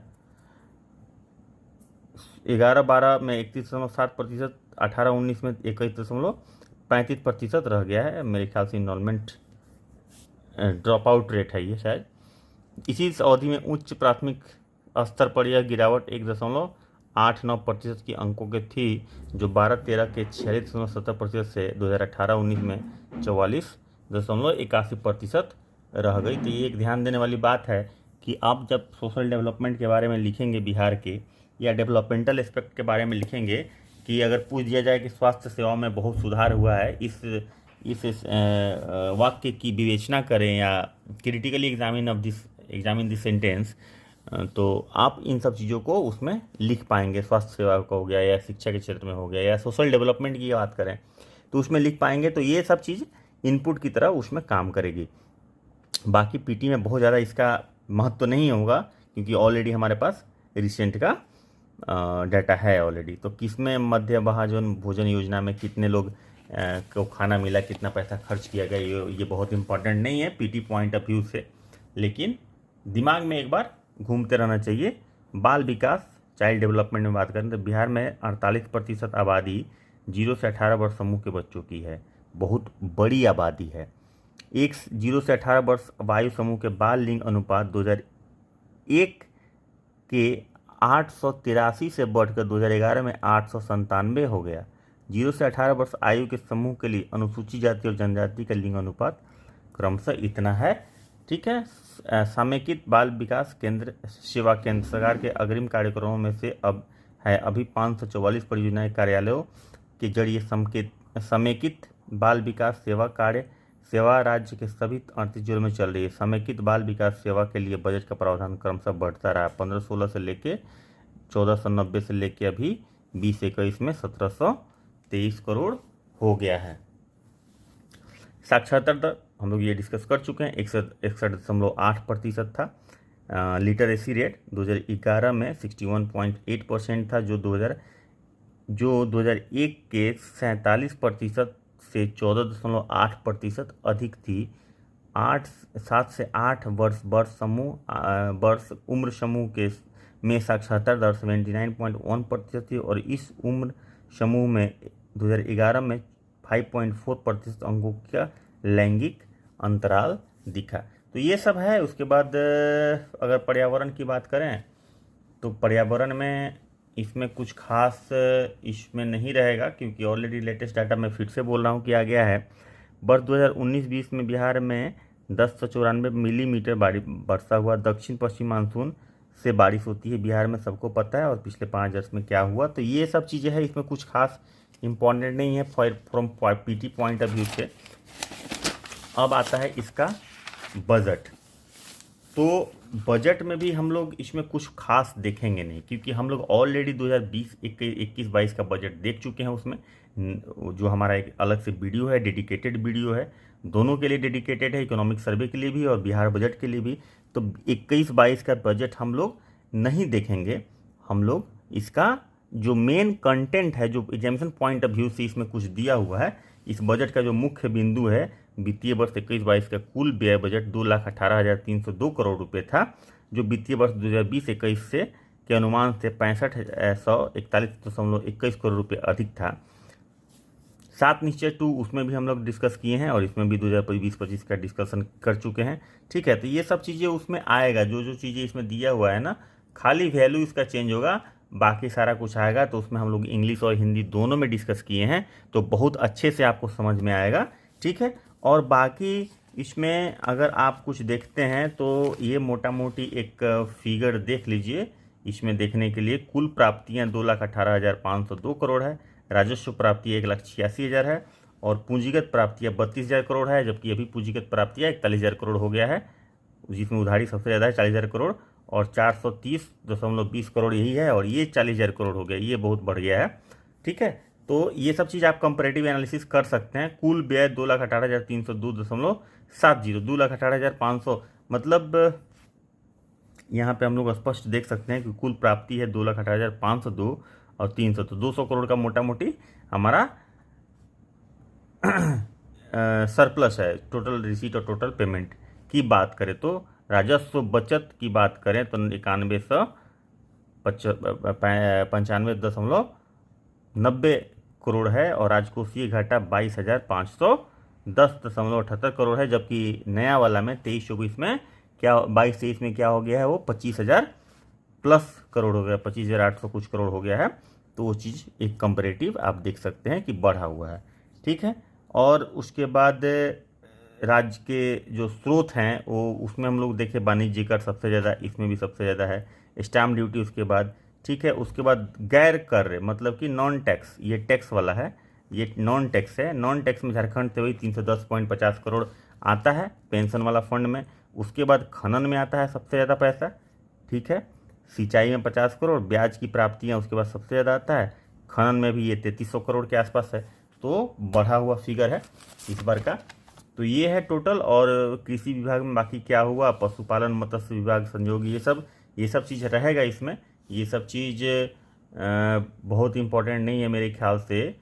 पीटी पॉइंट ऑफ व्यू से मैं फिर से बोल रहा हूँ, क्योंकि ऑलरेडी हमारे पास नया डाटा है, फिर भी मैं आपको दिखा दे रहा हूँ। एक नज़र आप गो थ्रू कर लेंगे तो आपको कुछ आइडिया आ जाएगा कि कंपैरेटिव आपको अगर देखना हो। हालांकि उसमें भी हम लोग कंपैरेटिव बहुत एनालिसिस किए हैं, लेकिन फिर भी आप इसको एक बार देख सकते हैं। कुछ इस तरह का है डाटा इसमें दिया हुआ, तो इस तरह से आप एक बार देख लीजिए। और एक चीज़ इसमें जो दिया हुआ है,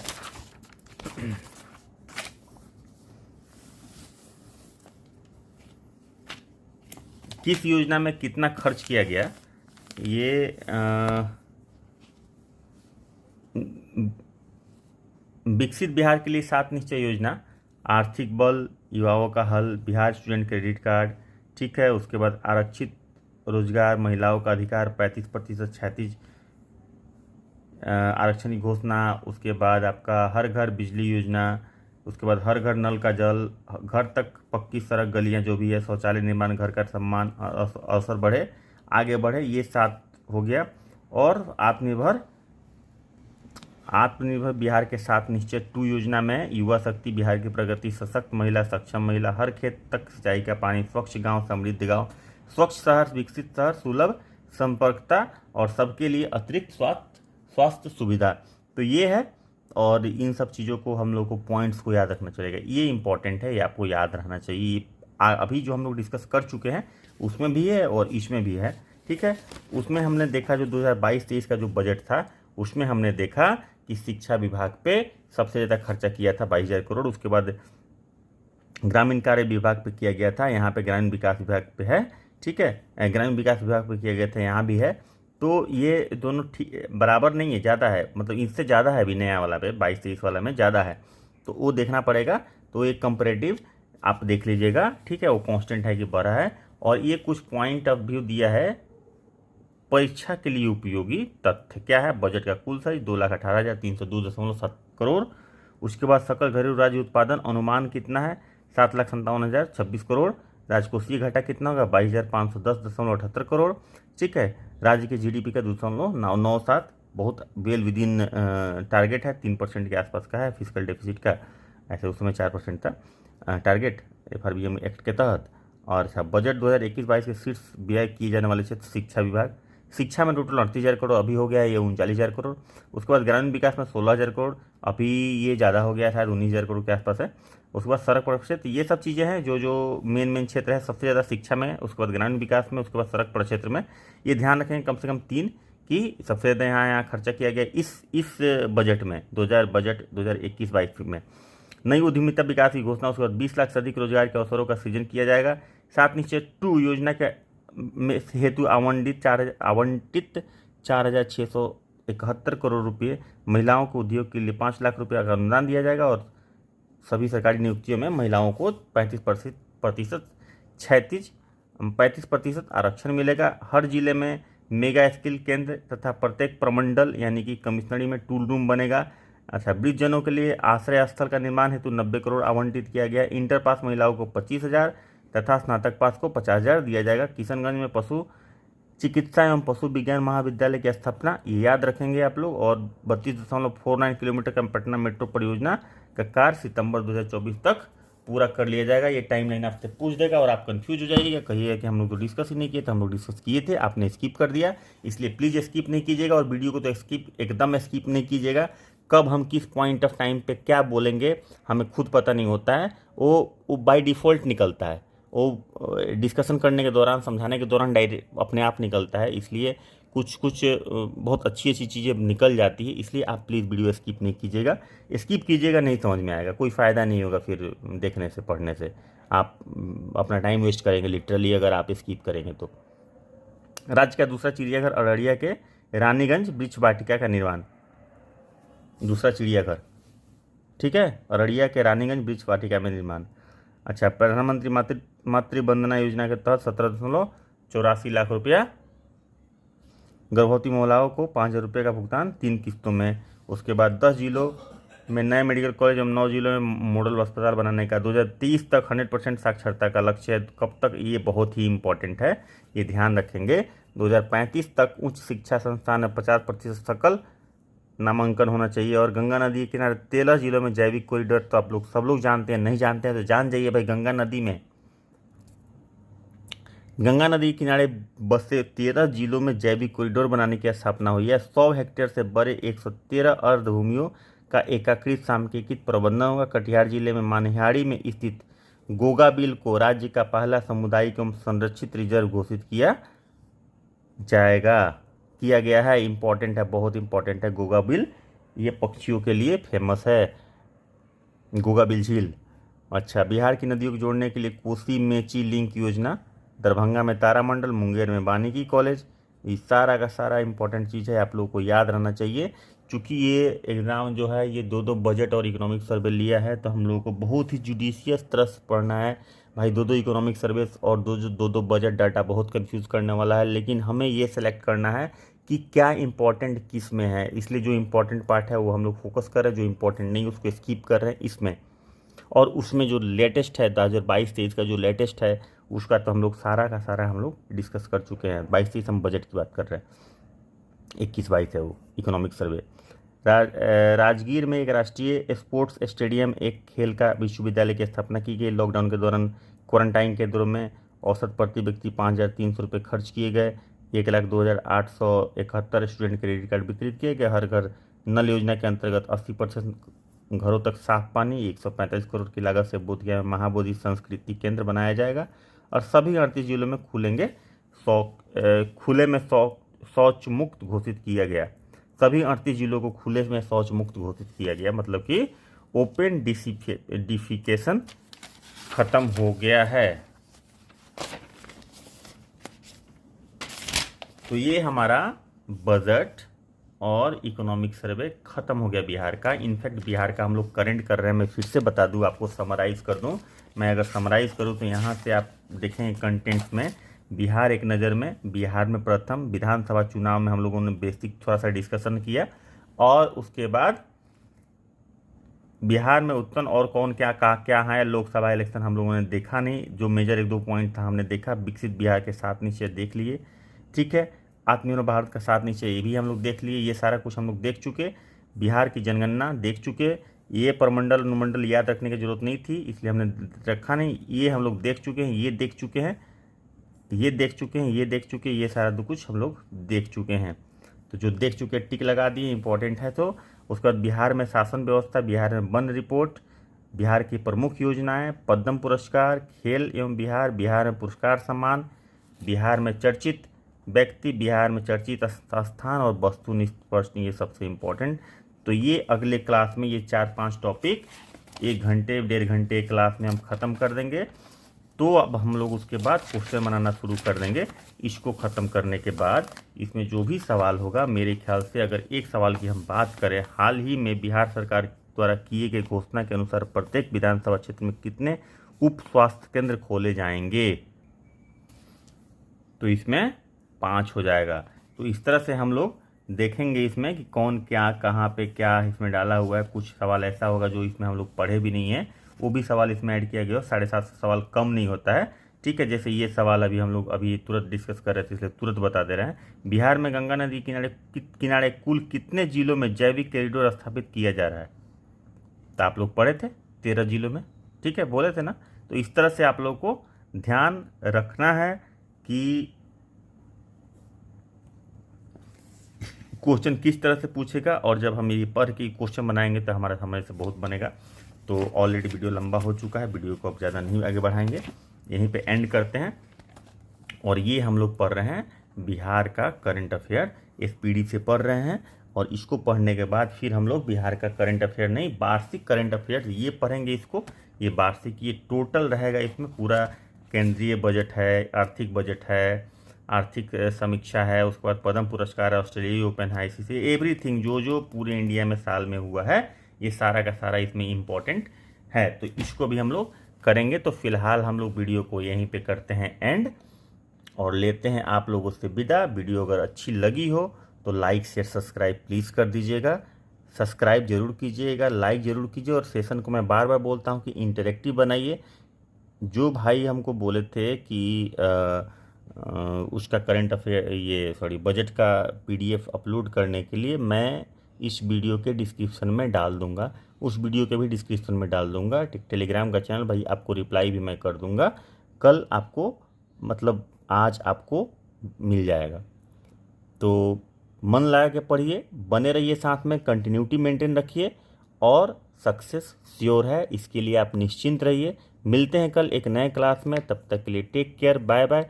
कल नहीं, आज ही वीडियो इनफैक्ट हम एक और लाएंगे। आज चूँकि संडे है तो आज ही एक नया वीडियो फिर से आएगा, और आगे वाला इसकी कहानी हम लोग कंप्लीट करके दूसरे चीज़ों पे शिफ्ट होंगे। दूसरे चीज़ों मतलब इसका क्वेश्चन ख़त्म करेंगे 750। तो बने रहिए लगातार, बहुत मज़ा आने वाला है, बहुत इंटरेस्टिंग होने वाला है, आपका तैयारी ज़बरदस्त होगा। बस कंटिन्यूटी मेंटेन रखिए, आपसे कोऑपरेशन हमें यही चाहिए, कंटिन्यूटी मेंटेन रखिए और रिजल्ट पक्का है। चलिए मिलते हैं कल, मिलते हैं एक नए वीडियो में। तब तक बाय बाय, टेक केयर, जय हिंद।